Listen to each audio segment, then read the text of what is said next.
ಶ್ರೀ ಗುರುಭ್ಯೋ ನಮಃ ಹರಿ ಓಂ.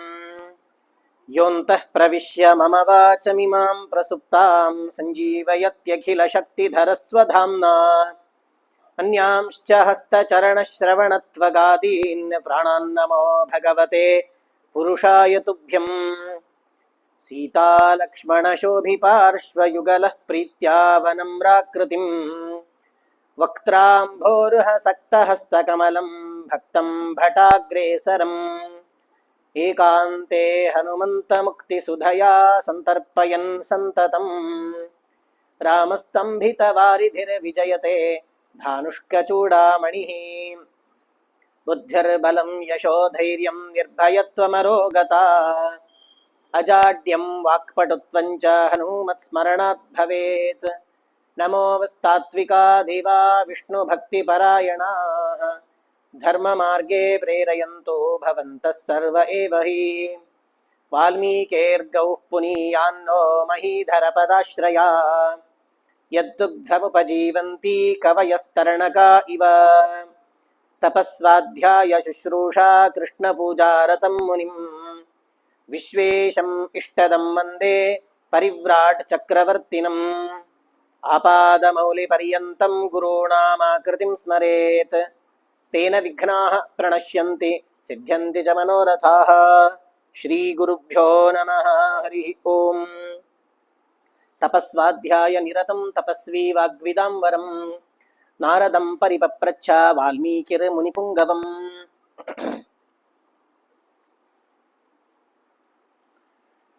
ನಿನ್ನೆ ದಿವಸ ಕಿಷ್ಕಿಂಧಾಕಾಂಡದಲ್ಲಿ ವಾಲಿವಧೆ ಪ್ರಸಂಗ. ಸುಗ್ರೀವ ಮೊದಲು ಯುದ್ಧಕ್ಕೆ ಹೋಗ್ತಾನೆ, ಚೆನ್ನಾಗಿ ಏಟು ತಿಂದು ವಾಪಸ್ ಬಂದು ರಾಮನನ್ನ ಕೇಳ್ತಾನೆ, ನೀನೇ ಕಳಿಸಿ ಯಾಕೆ ಈ ರೀತಿ ಮೋಸ ಮಾಡಿದಿ ಅಂತ.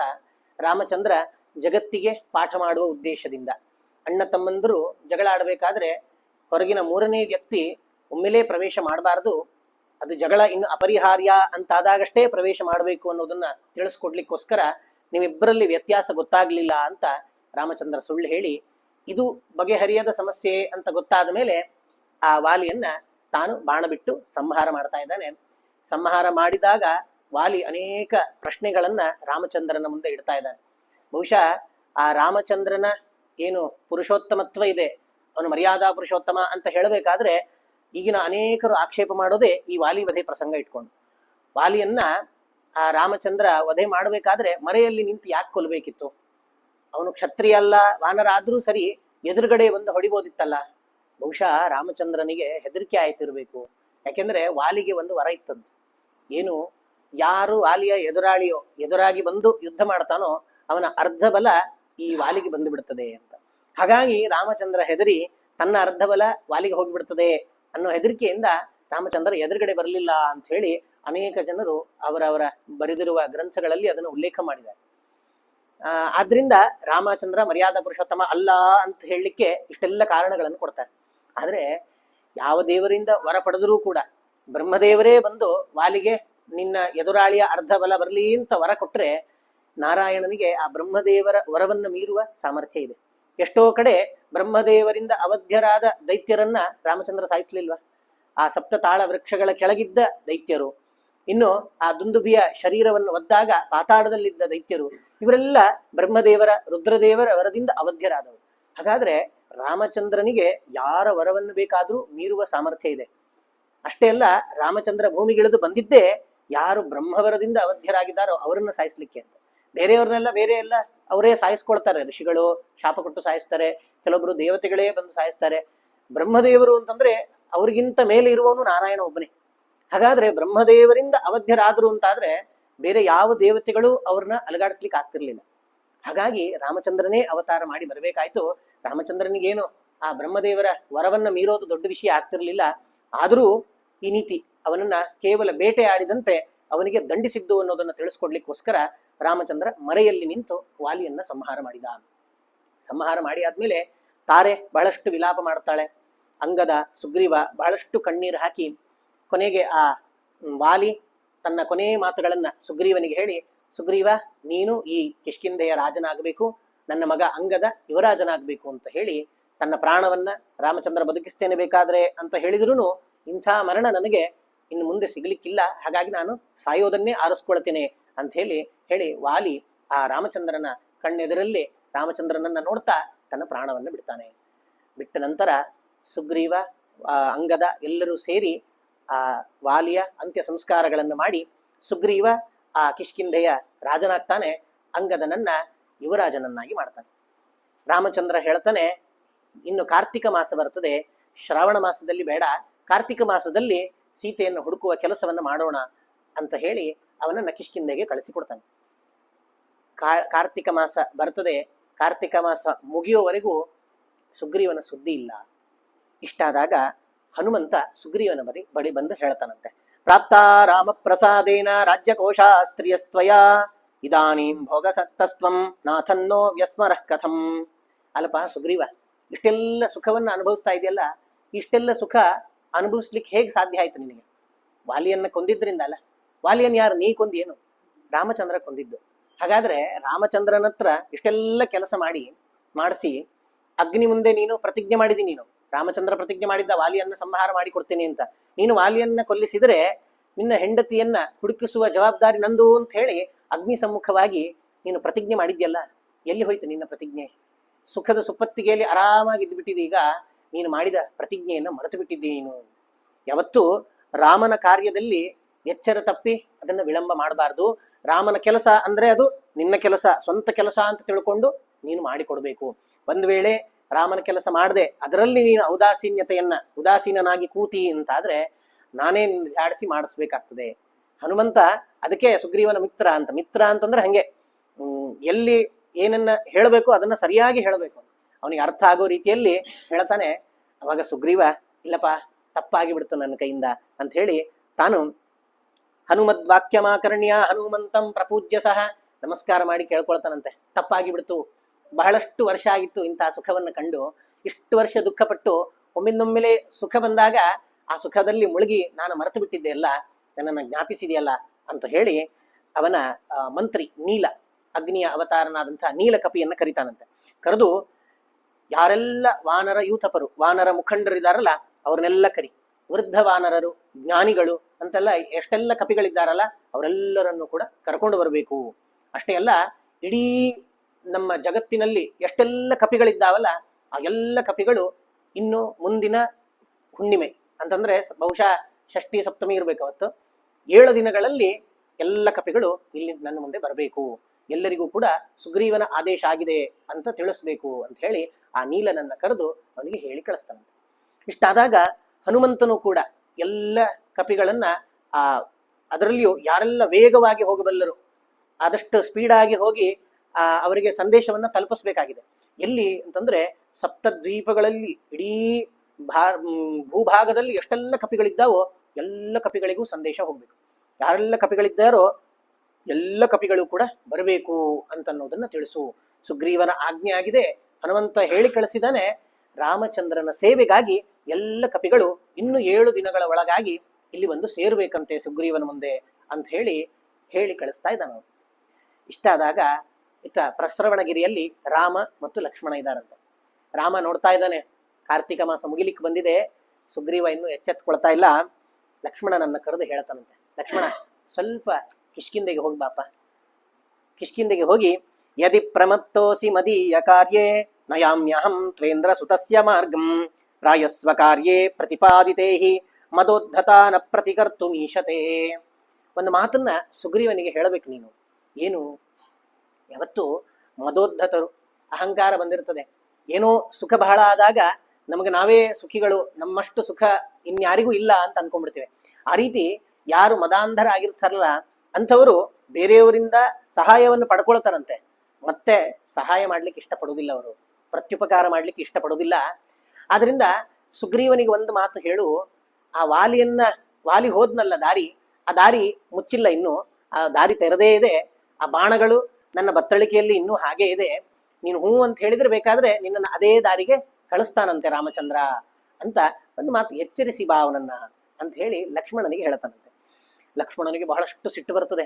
ಲಕ್ಷ್ಮಣ ಮೊದಲೇ ಸ್ವಲ್ಪ ಸಿಡುಕು ಸ್ವಭಾವದವನ್ ಪಾಪ, ಸಿಟ್ಟು ಬರ್ತದೆ. ಅವನು ಹೇಳ್ತಾನೆ, ಅಣ್ಣ ಅವನಿಗೆ ವಾರ್ನಿಂಗ್ ಎಲ್ಲ ಇಲ್ಲೇ ಇಲ್ಲ, ಹೋಗಿ ಅವನ ತಲೆ ಕಡದೇ ಬಿಡ್ತೇನೆ ನಾನು, ಸುಗ್ರೀವನ ತಲೆ ಕಡಿತೀನಿ, ಮುಂದೆ ಆ ಜಾಗಕ್ಕೆ ಅಂಗದ ಕೊಡ್ತಾನೆ, ಅಂಗದನಿಂದ ಕೆಲಸ ಮಾಡಿಸಿದ್ರಾಯ್ತು, ಅವನು ತಪ್ಪು ಮಾಡಿದನಲ್ಲ ಅವನಿಗೆ ಶಿಕ್ಷೆನೆ ಕೊಡ್ತೇನೆ ನಾನು. ರಾಮಚಂದ್ರ ಇಲ್ಲ ಇಲ್ಲ ಸಮಾಧಾನ ಮಾಡ್ಕೋ, ಸುಗ್ರೀವ ಅಂಥವನಲ್ಲ, ಏನೋ ಸುಖ ಅಪರೂಪಕ್ಕೆ ಸಿಕ್ಕಾಗ ಅದನ್ನ ಪೂರ್ಣ ಅನುಭವಿಸ್ತಾ ಇದ್ದಾನಷ್ಟೇ, ಒಂದು ಸರ್ತಿ ಹೋಗಿ ನೆನಪಿಸು ಸಾಕು, ಅವನು ಎಚ್ಚೆತ್ತುಕೊಳ್ತಾನೆ. ಹಾಗಾಗಿ ಅಂಥ ತಲೆ ಕಡೆಯೋ ಕೆಲಸಗಳನ್ನೆಲ್ಲ ಮಾಡಬೇಡಪ್ಪ ಅಂತ ಹೇಳಿ ಆ ಲಕ್ಷ್ಮಣನನ್ನ ಸಮಾಧಾನ ಮಾಡಿ ಅವನನ್ನ ಕಳಿಸಿಕೊಡ್ತಾನೆ. ಗಚ್ಚನ್ ಪುರೀಂ ಸ ಸೌಮಿತ್ರಿ ಸ್ಮರನ್ ಸುಗ್ರೀವಮಂ ದತಾಂ ಕ್ರುದ್ಧ ಶಿಲಾಂಶ್ಚ ಸಾಲಾಂಶ್ಚ ಪಾದಘಾತೈರಚೂರ್ಣಯತ್. ಅವನು ಲಕ್ಷ್ಮಣನಿಗೆ ಸಿಟ್ಟು ಬಂದಿದಂತೆ, ಸಿಟ್ಟಲ್ಲಿ ತಾನು ಕಿಷ್ಕಿಂಧೆಗೆ ಹೊರಟಿದ್ದಾನೆ. ಆ ಸುಗ್ರೀವನ ಮುಖನೇ ತಲೆಗೆ ಬರ್ತಾ ಇದೆ, ಇಷ್ಟೆಲ್ಲ ಸಹಾಯ ಮಾಡಿಸ್ಕೊಂಡು ಅವನು ಹೆಂಗೆ ಆರಾಮಾಗಿದ್ದಾನ ಅವನು ಅಂತ ಹೇಳಿ ಸಿಟ್ಟು ಬರ್ತಾ ಇದೆ. ಸಿಟ್ಟಲ್ಲಿ ಜೋರಾಗಿ ನಡ್ಕೊಂಡು ಹೋಗ್ತಾ ಇದ್ದಾನೆ. ಮಧ್ಯದಲ್ಲಿ ದೊಡ್ಡ ದೊಡ್ಡ ಬಂಡೆಗಳು ಕಲ್ಲುಗಳೆಲ್ಲ ಸಿಗ್ತಾ ಇದ್ರೆ ಅದ್ರ ಮೇಲೆ ಕಾಲಿಟ್ಕೊಂಡು ಅದನ್ನೆಲ್ಲ ಪುಡಿ ಮಾಡ್ಕೊಂಡು ಮುಂದೆ ಹೋಗ್ತಾ ಇದ್ದಾನಂತೆ. ಅವನು ಬರೋದನ್ನ ಆ ಮಹಾದ್ವಾರದಲ್ಲಿ ಕಪಿಗಳು ನೋಡ್ತಾರಂತ. ಅದ್ರಲ್ಲೂ ಹೇಳ್ತಾರೆ, ಗಜ ಲಕ್ಷ ಬಲಾಹ ಪ್ರೇಕ್ಷ್ಯ, ಲಕ್ಷ ಆನೆಯ ಬಲವುಳ್ಳಂತಹ ಕಪಿಗಳು ಈ ಲಕ್ಷ್ಮಣನನ್ನ ನೋಡಿ ಹೆದರಿ ಓಡಿ ಹೋಗ್ಬಿಡ್ತಾರಂತೆ. ಓಡಿ ಹೋಗ್ತಾರೆ. ಎದುರುಗಡೆ ಅಂಗದ ನೋಡ್ತಾನ, ಅದನ್ನ ಅಂಗದ ನೋಡಿ ಅವನಿಗೆ ಆಶ್ಚರ್ಯ ಆಗ್ತದೆ, ಅಯ್ಯೋ ಲಕ್ಷ್ಮಣ ಸಿಟ್ಟಿಗೆದ್ದು ಬರ್ತಾ ಇದ್ದಾನವನು ಅಂತ ಹೇಳಿ ಅಂಗದ ಓಡಿ ಹೋಗಿ ಸುಗ್ರೀವನ ಹತ್ರ ಹೇಳ್ತಾನಂತೆ, ಚಿಕ್ಕಪ್ಪ ಲಕ್ಷ್ಮಣನಿಗೆ ಬಹಳಷ್ಟು ಸಿಟ್ಟು ಬಂದಿದೆ, ಸಿಟ್ಟಾಗಿ ಲಕ್ಷ್ಮಣ ಕಣ್ಣೆಲ್ಲ ಕೆಂಪು ಮಾಡಿಕೊಂಡು ಬಹಳ ಕ್ರುದ್ಧನಾಗಿ ಬರ್ತಾ ಇದ್ದಾನೆ, ಅವನನ್ನು ಏನಾದ್ರೂ ಮಾಡಬೇಕು, ಸಮಾಧಾನ ಪಡಿಸ್ಬೇಕಲ್ಲ ಅಂದಾಗ ಸುಗ್ರೀವನಿಗೆ ಜೋರು ಚಿಂತೆ ಹತ್ತಿತು. ಅಲ್ಲ ಈ ಲಕ್ಷ್ಮಣನನ್ನು ಹೇಗೆ ಶಾಂತ ಮಾಡಿಸೋದು ಅಂತ ಹೇಳಿ ಹನುಮಂತನನ್ನು ಕೇಳ್ತಾನಂತೆ. ಏನಿಲ್ಲ, ಲಕ್ಷ್ಮಣ ಶಾಂತ ಆಗ್ತಾನೆ, ಅವನಿಗೆ ನಡೆದದ್ದನ್ನ ನಿಜ ಘಟನೆಯನ್ನ ಹೇಳು, ಶಾಂತ ಆಗ್ತಾನ ಅವನು ಅಂತ ಹೇಳಿ ಸುಗ್ರೀವನಿಗೆ ಧೈರ್ಯ ತುಂಬಿದಂತೆ. ಸುಗ್ರೀವಮಿತಿ ಸಂತಪ್ತಂ ಧೀರೋ ಮಾರುತಿರಬ್ರವೀತ್ ಅಶಶ್ರೂಷಾಪರಾಧೀತ್ವಂ ಲಕ್ಷ್ಮಣಂ ಕ್ಷಮಯೇರಿತಿ. ನೀನು ಯಾರೂ ಮಾಡದೇ ಇರೋ ಅಪರಾಧ, ಒಬ್ಬನಿಂದ ಉಪಕಾರ ಪಡೆದು ಅವನಿಗೆ ಕೊಟ್ಟ ಮಾತನ್ನ ತಪ್ತಾ ಇದ್ದೀನಿ, ಇದು ದೊಡ್ಡ ಅಪರಾಧ, ಇದನ್ನ ಮಾಡಿದೆಯಲ್ಲ ಅವನ ಕಾಲ ಬಿದ್ದು ಕ್ಷಮೆ ಕೇಳು, ಅವನು ಸಿಟ್ಟೆಲ್ಲ ಶಾಂತ ಆಗುವವರೆಗೂ ಅವನನ್ನ ಕ್ಷಮೆ ಕೇಳಿ ಅವನ ಕ್ಷಮೆಯನ್ನ ನೀನು ಸಂಪಾದಿಸ್ಬೇಕು ಅಂತ ಹೇಳಿ ಅವನನ್ನು ಹೇಳ್ತಾನೆ. ಎದುರುಗಡೆ ಆ ಲಕ್ಷ್ಮಣ ಒಳಗಡೆ ಬರ್ತಾ ಇದ್ದಾನಂತೆ. ಒಳಗಡೆ ಬಂದ್ರೆ ಸುಗ್ರೀವ ಕೂತ್ಕೊಂಡಿದ್ದಾನೆ, ಎದುರುಗಡೆ ಇರುವ ಲಕ್ಷ್ಮಣನನ್ನ ನೋಡ್ತಾ ಇದ್ದಾನಂತೆ. ದೋರ್ದಂಡಾರ್ಪಿತ ಕೋದಂಡೋ, ಅವನ ದಂಡದಂತಿರುವ ಕೈಯಲ್ಲಿ ಕೋದಂಡ ಎಂಬಂತಹ ಧನುಸ್ಸನ್ನು ಹಿಡ್ಕೊಂಡಿದ್ದಾನಂತೆ. ದಷ್ಟೋಷ್ಠೋ ಭ್ರುಕುಟಿ ಕಟುಹು, ಹುಬ್ಬನ್ನ ಗಂಟು ಹಾಕೊಂಡಿದ್ದಾನೆ, ತುಟಿಯನ್ನ ಕಚ್ತಾ ಇದ್ದಾನಂತೆ. ರಕ್ತಾಕ್ಷಸ್ ತ್ರ್ಯಕ್ಷವತ್ ಕ್ರುದ್ಧ, ಕಣ್ಣೆಲ್ಲ ಕೆಂಪಾಗಿದೆ ಸಿಟ್ಟಿನಿಂದ. ತ್ರ್ಯಕ್ಷವತ್, ರುದ್ರದೇವರಂತೆ ಬಹಳಷ್ಟು ಸಿಟ್ಟಿಗೆದ್ದಿದನಂತೆ. ಸೋದರಿಷಿ ರವಿಸೂನುನ, ಅಂಥ ಲಕ್ಷ್ಮಣನನ್ನ ಈ ರವಿಸೂನು ಅಂದ್ರೆ ಸುಗ್ರೀವ ನೋಡ್ತಾ ಇದ್ದಾನಂತೆ. ಹೆದರಿ ಬಹಳಷ್ಟು ಭಯ ಆಗಿಬಿಟ್ಟಿದೆ ಅವನಿಗೆ. ಇಷ್ಟಾದಾಗ ತನ್ನ ಆಸನದಿಂದ ಎದ್ದು, ಸುಗ್ರೀವ ಏನು ಮಾತಾಡ್ತಿಲ್ಲ, ಮಾತಾಡಿದರೆ ಮತ್ತೆ ಎಲ್ಲಿ ಬೈದು ಬಿಡ್ತಾನೆ ಅವನು ಅಂತ ಹೇಳಿ ಅವನ ಎದುರುಗಡೆ ಕೈ ಮುಗಿತಾ ಇದ್ದಾನಂತೆ. ಕೈ ಮುಗಿದಾಗ ಅವನನ್ನ ಕರ್ಕೊಂಡು ಅವನ ಮನೆಯತ್ತ ಹೊರಟಿದಾನಂತೆ. ಅಲ್ಲಿ ಲಕ್ಷ್ಮಣ ಕೇಳ್ತಾ ಇದ್ದಾನ ಅವನಿಗೆ, ಏನು ಸುಗ್ರೀವ, ಅಗ್ನಿ ಸಾಕ್ಷಿಯಾಗಿ ನೀವಿಬ್ರು ಮಿತ್ರರು ಅಂತ ಹೇಳ್ಕೊಂಡು ಅಗ್ನಿ ಸಾಕ್ಷಿಯಾಗಿ ಏನು ಪ್ರತಿಜ್ಞೆ ಮಾಡಿದಿ ನೀನು ವಾಲಿಯನ್ನ ಕೊಂದು ರಾಜ್ಯವನ್ನ ನನಗೆ ಕೊಡಿಸಿದ್ರೆ ನಾನು ಸೀತೆಯನ್ನು ಹುಡುಕಿಸುವ ಕೆಲಸ ಮಾಡ್ತೇನೆ ಅಂತ ಹೇಳಿದ್ದಿ ನೀನು. ಇಷ್ಟು ಸಮಯ ಆಯ್ತು, ಏನು ಮರ್ತೇ ಬಿಟ್ಟಿ ಅಷ್ಟೆಲ್ಲ ಮಾಡಿದ್ದನ್ನ? ಹೌದು, ಮರಿಲೇಬೇಕು ನೀನು. ಯಾಕೆ ಗೊತ್ತಾ, ನಿನಗೆ ಮದಾಂಧನಾಗಿದ್ದಿ ನೀನು, ನಿನಗೆ ಅಹಂಕಾರ ಬಂದಿದೆ, ಎಲ್ಲ ಸುಖದ ಸುಪ್ಪತ್ತಿಗೆ ಅನಾಯಾಸವಾಗಿ ಸಿಕ್ಕಿಬಿಟ್ಟಿದೆ, ನೀನೇನು ಕಷ್ಟಪಡ್ಲಿಲ್ಲ, ರಾಮಚಂದ್ರನ ಪ್ರಸಾದದಿಂದ ಈಗ ಎಲ್ಲ ಆರಾಮ ಸಿಕ್ಬಿಟ್ಟಿದೆ ನಿನಗೆ. ಹಾಗಾಗಿ ನೀನು ಅಹಂಕಾರದಿಂದ ಅಂಧನಾಗ್ಬಿಟ್ಟಿದ್ದಿ. ಅದರಿಂದ ಇಷ್ಟು ಮಾಸಗಳು ಕಳೆದ್ರೂ ನಿನಗೆ ಸೀತಾ ನಾದ್ಯಾಪಿ ವಿಚಿತ, ಇಷ್ಟರವರೆಗೂ ಸೀತೆಯನ್ನ ಹುಡುಕಿಸುವ ಕೆಲಸವನ್ನ, ಅದರ ಮೇಲೆ ಸ್ವಲ್ಪ ಪ್ರಯತ್ನವನ್ನೂ ಕೂಡ ನೀನು ಸ್ವಲ್ಪವೂ ಮಾಡಲಿಲ್ಲ. ನಿನಗೇನು ಅನಿಸ್ತದೆ, ನೀನು ಸಹಾಯ ಮಾಡಲಿಲ್ಲ ಅಂತಂದ್ರೆ ಸೀತೆ ಸಿಗುವುದೇ ಇಲ್ಲ ಅಂತ ಏನಾದ್ರೂ ನಿನ್ನಲ್ಲಿ ಅಹಂಕಾರ ಭಾವನೆ ಇದೆಯೇನು? ಅದಿದ್ರೆ ಮೊದಲು ತಲೆಯಿಂದ ತೆಗೆದು ಬಿಡು. ದೇವ ಯದ್ದಾಸ್ಯಂ ಇಚ್ಛಂತಿ, ಎಲ್ಲ ದೇವತೆಗಳೇ ರಾಮಚಂದ್ರನ ದಾಸರಾಗಬೇಕು ಅಂತ ಬರೋರು, ಅಂತ ರಾಮನಿಗೆ ಈ ಕಪಿ ಕೋತಿ ನಿನ್ನೊಟ್ಟಿಗೆ ಸ್ನೇಹ ಮಾಡುವಂತಹ ಸಂಭವ ಏನಿತ್ತು? ನಿನ್ನೊಟ್ಟಿಗೆ ಸಖ್ಯ ಮಾಡೋದು ಬೇಕಾಗಿರ್ಲಿಲ್ಲ ಅವನಿಗೆ, ಆದ್ರೂ ಮಾಡಿದಾನೆ ಅಂತ ರಾಮಚಂದ್ರ. ಅಷ್ಟೇ ಅಲ್ಲ, ರತೇಪಿ ತವ ಸಹಾಯಂ ಸೀತಾಂ ಪ್ರಾಪ್ಸ್ಯತಿ ರಾಘವ, ನಿನ್ನ ಸಹಾಯ ಇಲ್ಲದೇನೆ ಸೀತೆಯನ್ನ ಹೇಗೆ ಪಡಿಬೇಕು ಅಂತ ಅನ್ನೋದು ರಾಮಚಂದ್ರನಿಗೆ ಸರಿಯಾಗಿ ಗೊತ್ತಿದೆ. ಆದ್ರೆ ನೀನು ಕೊಟ್ಟ ಮಾತನ್ನ ತಪ್ತಾ ಇದ್ದಿ ಅಂತ ಹೇಳಿ ಅವನನ್ನ ಎಚ್ಚರಿಸ್ತಾ ಇದ್ದಾನೆ. ಸುಗ್ರೀವ ಏನು ಮಾತಾಡ್ತಿಲ್ಲ. ಅವಾಗ ಅಲ್ಲಿ ತಾರೆ ಬರ್ತಾಳೆ, ವಾಲಿಯ ಹೆಂಡತಿ ತಾರೆ. ಅವಳು ಮಾತಾಡೋದ್ರಲ್ಲಿ ಅಷ್ಟು ನಿಪುಣೆ ಅವಳು ಕೆಲವು ಮಾತುಗಳನ್ನ ಮಾತಾಡಿ ಲಕ್ಷ್ಮಣನನ್ನ ಸಮಾಧಾನ ಮಾಡ್ತಾ ಇದ್ದಾಳೆ. ಅವಳು ಹೇಳ್ತಾಳೆ, ನರದೇವ ಕುಮಾರತ್ವಂ ಧಾರ್ಮಿಕ ಕ್ಷಂತುಮರ್ಹಸಿ. ಅಲ್ಲಪ್ಪ, ರಾಜನ ಮಗ ನೀನು, ಅಷ್ಟೇ ಅಲ್ಲ ಧಾರ್ಮಿಕ. ನೀನು ಧಾರ್ಮಿಕರು ಹೇಗೆ ಅಂತಂದ್ರೆ, ಏನೋ ಒಂದು ತಪ್ಪು ಮಾಡಿದಾಗ ಅದನ್ನ ಕ್ಷಮಿಸುವಂತಹ ಗುಣವನ್ನು ಇಟ್ಕೊಂಡಿರ್ತಾರೆ. ಹಾಗಾಗಿ ನೀನು ಈ ಮಾತನ್ನ ಕ್ಷಮಿಸ್ಬಿಡ್ಬೇಕಲ್ಲ, ಸುಗ್ರೀವನಿಂದ ನಡೆದ ತಪ್ಪನ್ನ ಕ್ಷಮಿಸಿ ಬಿಡಬೇಕು. ಯಾಕೆ ಸುಗ್ರೀವ ಪಾಪ ಎಷ್ಟೋ ವರ್ಷಗಳಿಂದ ಸುಖವನ್ನೇ ಕಾಣದೇ ಇರೋನು, ಬರೀ ದುಃಖದಲ್ಲೇ ಮುಳುಗಿದ್ದವನು ಒಮ್ಮೆಲೇ ಸುಖ ಸಿಕ್ಕಾಗ ಸ್ವಲ್ಪ ಮೈ ಮರೆತು ಬಿಟ್ಟ ಅಷ್ಟೇ. ಅದರಿಂದ ಅದಕ್ಕೆ ಸರಿಯಾಗಿ ಕ್ಷಮೆ ಕೇಳ್ತಾ ಇದ್ದಾನು. ಅಷ್ಟೇ ಅಲ್ಲ, ರಾಮನ ಕೆಲಸವನ್ನ ಮರೆತ ಅಂತ ಹೇಳ್ತಾ ಇದೆಯಲ್ಲ, ಇಲ್ಲಪ್ಪ ಅದು ಮರೀಲಿಕ್ಕೆ ಸಾಧ್ಯನಾ? ಹನುಮಂತ ಇಲ್ಲಿರುವವರೆಗೆ ಅದು ಸುಗ್ರೀವ ಯಾರೂ ಕೂಡ ಮರೀಲಿಕ್ಕೆ ಸಾಧ್ಯ ಇಲ್ಲ. ಇಲ್ಲಿ ಹನುಮಂತ ಇದನ್ನು ಮೊದಲೇ ನೆನಪಿಸಿ ಆಗಿದೆ. ನೀಲನನ್ನ ಕರೆದು ಎಲ್ಲ ಇಡೀ ಭೂಭಾಗದಲ್ಲಿರುವ ಕಪಿಗಳನ್ನೆಲ್ಲ ಇಲ್ಲಿಗೆ ಬರಬೇಕು, 7 ದಿನದ ಒಳಗಾಗಿ ಬರಬೇಕು ಅಂತ ಆದೇಶ ಮಾಡಿಯೂ ಆಗಿದೆ. ಹಾಗಾದ್ರೆ ರಾಮನ ಕೆಲಸದಲ್ಲಿ ಯಾವ ವಿಳಂಬವನ್ನು ತಾಳ್ತಾ ಇಲ್ಲ ಸುಗ್ರೀವ. ಅಷ್ಟೇ ಅಲ್ಲ, ಯಾಕೆ ಇಷ್ಟು ಕಪಿಗಳು ಅಂತಂದ್ರೆ, ನೀನು ಹೊತ್ಕೊಂಡು ಹೋದವನು ರಾವಣ ಅಂತ ಹೇಳಿದಿ. ರಾವಣ ಅವನು ಇಡೀ ರಾಕ್ಷಸೇಶ್ವರ. ಅವನ ಎದುರಾಳಿಯಾಗಿ ನಾವು ಗೆಲ್ಲಬೇಕು ಅಂತಂದ್ರೆ ಆ ರಾಕ್ಷಸರ ಸೈನ್ಯವಿದ್ದಂತೆ ನಮ್ಮದು ಸೈನ್ಯ ಬೇಕಲ್ಲ. ಹಾಗಾಗಿ ಇಡೀ ಭೂಭಾಗದಲ್ಲಿರುವ ಕಪಿಗಳಿಗೆಲ್ಲ ಸುಗ್ರೀವ ಆಜ್ಞೆ ಮಾಡಿ ಆ ಎಲ್ಲ ಕಪಿಗಳನ್ನ ತರಿಸುವ ಕೆಲಸವನ್ನ ಮಾಡ್ತಾ ಇದ್ದಾನೆ. ರಾಮಾನುಜ ಪ್ರಸೀದತ್ವಂ ಪಶ್ಯ ದಾಸೀಸ್ತವಾತ್ರನಃ. ನೋಡಪ್ಪ, ಎಲ್ಲರೂ ಕೈ ಮುಗಿದು ನಿಂತಿದ್ದೀವಿ, ನಿನ್ನ ದಾಸರು ಅಂತ ತಿಳ್ಕೊಂಬಿಡು ನಮ್ಮನ್ನೆಲ್ಲ. ಆದ್ರೆ ನೀನು ಸಿಟ್ಟನ್ನ ಮಾತ್ರ ಬಿಡ್ಬೇಕಾಗ್ತದೆ, ಇಲ್ಲಾಂದ್ರೆ ನಮಗ್ ಬಹಳ ಕಷ್ಟ ಆಗ್ತದೆ. ಹಾಗಾಗಿ ನಿನ್ನ ಸಿಟ್ಟನ್ನ ದಯವಿಟ್ಟು ಬಿಡು ಅಂತ ಹೇಳಿ ಆ ತಾರೆ ಕೇಳ್ಕೊಳ್ತಾ ಇದ್ದಾಳೆ. ಇಷ್ಟಾದಾಗ ಸ್ವಲ್ಪ ಏನೋ ಸಿಟ್ಟು ಕಮ್ಮಿ ಆಯ್ತು. ಈಗ ಸುಗ್ರೀವ ಮಾತಾಡ್ತಾ ಇದ್ದಾನೆ. ಮೊದಲು ಹೆಣ್ಮಕ್ಳನ್ನ ಕಳಿಸ್ಬೇಕಂತ ಯಾರಾದ್ರೂ ಸಮಾಧಾನ ಮಾಡ್ಲಿಕ್ಕೆ. ಲಕ್ಷ್ಮಣನಿಗೆ ಅರ್ಧ ಸಮಾಧಾನ ಆಯ್ತು. ಅಲ್ಲೇ ಸುಗ್ರೀವ ಹೇಳತನಂತೆ, ಇಷ್ಟಾದ ಕೂಡ್ಲೆ ನೋಡಪ್ಪ, ನೀನು ಒಂದು ಮಾತು ಹೇಳಿದಿ, ನೀನು ನಮ್ಮ ಸಹಾಯ ರಾಮಚಂದ್ರನಿಗೆ ಬೇಕಾಗಿಲ್ಲ ಅಂತ. ಅದನ್ನ ನಾನು ಒಪ್ತೇನೆ, 100% ಕರೆಕ್ಟ್ ಅದು ನೀ ಹೇಳಿದ್ದು. ಯಾಕೆ ಅಂತಂದ್ರೆ ಸೀತೆಯನ್ನ ಹುಡುಕ್ಲಿಕ್ಕೆ ರಾಮಚಂದ್ರ ಒಬ್ಬನೇ ಸಮರ್ಥ, ಒಬ್ಬನೇ ಸಾಕು, ಇನ್ಯಾರು ಬೇಕಾಗಿಲ್ಲ, ಅವನಿಗೆ ಸಹಾಯ ಬೇಕಾಗಿಲ್ಲ. ಆದ್ರೆ ಏನ್ ಮಾಡೋಣ, ದೇವರ ಅನುಗ್ರಹ ನಮಗಾಗ್ಬೇಕಲ್ಲ, ಅದಕ್ಕಾಗಿ ನಾವು ಬರ್ತಾ ಇದ್ದೇವೆ ಅಷ್ಟೇ. ಕೆಲವೊಮ್ಮೆ ದೇವರ ಅನುಗ್ರಹವನ್ನು ಪಡಿರಿ ಅಂತ ನೆನಪಿಸಿ ಹೇಳ್ಬೇಕಾಗ್ತದೆ, ಅಂತಹ ಪರಿಸ್ಥಿತಿ ನಮ್ದು. ಹಾಗಾಗಿ ನಮಗೆ ಈ ದೇವರ ಅನುಗ್ರಹ, ರಾಮಚಂದ್ರನ ಅನುಗ್ರಹ ಆಗಬೇಕಾಗಿದೆ. ಅದಕ್ಕೋಸ್ಕರ ನಾವು ಬರ್ತಾ ಇರೋದೇ ಹೊರತು ಇದರಿಂದ ನಾವು ಸಹಾಯ ಮಾಡ್ತಿದ್ದೀವಿ ಅಂತ ದಯವಿಟ್ಟು ಅರ್ಥ ಮಾಡ್ಕೊಳ್ಬಾರದು. ನೀನು ಸಿಟ್ಟನ್ನ ಕಡಿಮೆ ಮಾಡ್ಕೋ ಅಂತ ಹೇಳಿ ಲಕ್ಷ್ಮಣನಿಗೆ ಹೇಳಿದಾಗ, ಪ್ರಸಾದಿತ ಸೌರಿನೇತಿ ಪ್ರಸನ್ನೋ ಲಕ್ಷ್ಮಣೋ ಬ್ರವೀತ್ ಕಾರ್ಯಾಗ್ರಾಹಾತ್ ಸಂಭ್ರಮೋಯಂ ಮಿತ್ರಮೇ ಕ್ಷಮ್ಯತಾಮಿತಿ. ಲಕ್ಷ್ಮಣ ಹೇಳತನಂತೆ, ಇಲ್ಲಪ್ಪ ನೀನು ಕರ್ತವ್ಯ ಮರೆತು ಬಿಟ್ಟಿಯಲ್ಲ, ಬಹಳ ಸಿಟ್ಟು ಬಂದ್ಬಿಡ್ತು ನನಗೆ, ಅದಕ್ಕೋಸ್ಕರ ಏನೇನೋ ಮಾತಾಡ್ಬಿಟ್ಟೆ. ನೀನು ನನ್ನ ಮಿತ್ರ, ರಾಮಚಂದ್ರನಿಗೆ ಯಾವ ರೀತಿ ಮಿತ್ರನೋ ನನಗೆ ನೀನು ಹಾಗೆ ಮಿತ್ರ. ನಾನು ಮಾತಾಡಿದ್ದೇನಾದ್ರೂ ಬೇಜಾರಾಗಿದ್ರೆ ಕ್ಷಮಿಸ್ಬಿಡು ಅಂತ ಹೇಳಿ ಲಕ್ಷ್ಮಣ ಕೇಳ್ತಾ ಇದ್ದಾನೆ. ಇಷ್ಟಾದಾಗ ಆ ಇತಿವಾಯುಸುತೇನೋಕ್ತ ವಾಯುವೇಗಾಸ್ತುವಾ ನರಾಹ ಮಾರ್ಗಜ್ಞಾನ್ ಪ್ಲವಗಾನ್ ಸರ್ವಾನ್ ಉರ್ವೀಗಾನ್ ಆನಯದ್ರುತಂ. ಆ ಹನುಮಂತನ ಅಪ್ಪಣೆಯನ್ನು ಪಡೆದಂತಹ ವೇಗವಾಗಿ ಹೋಗುವ ಕಪಿಗಳು ಸಪ್ತ ದ್ವೀಪಗಳಲ್ಲಿರುವ ಎಲ್ಲ ಕಪಿಗಳನ್ನು ಅಲ್ಲಿಂದ ಕರ್ಕೊಂಡ್ ಬರ್ತಾ ಇದ್ದಾರೆ.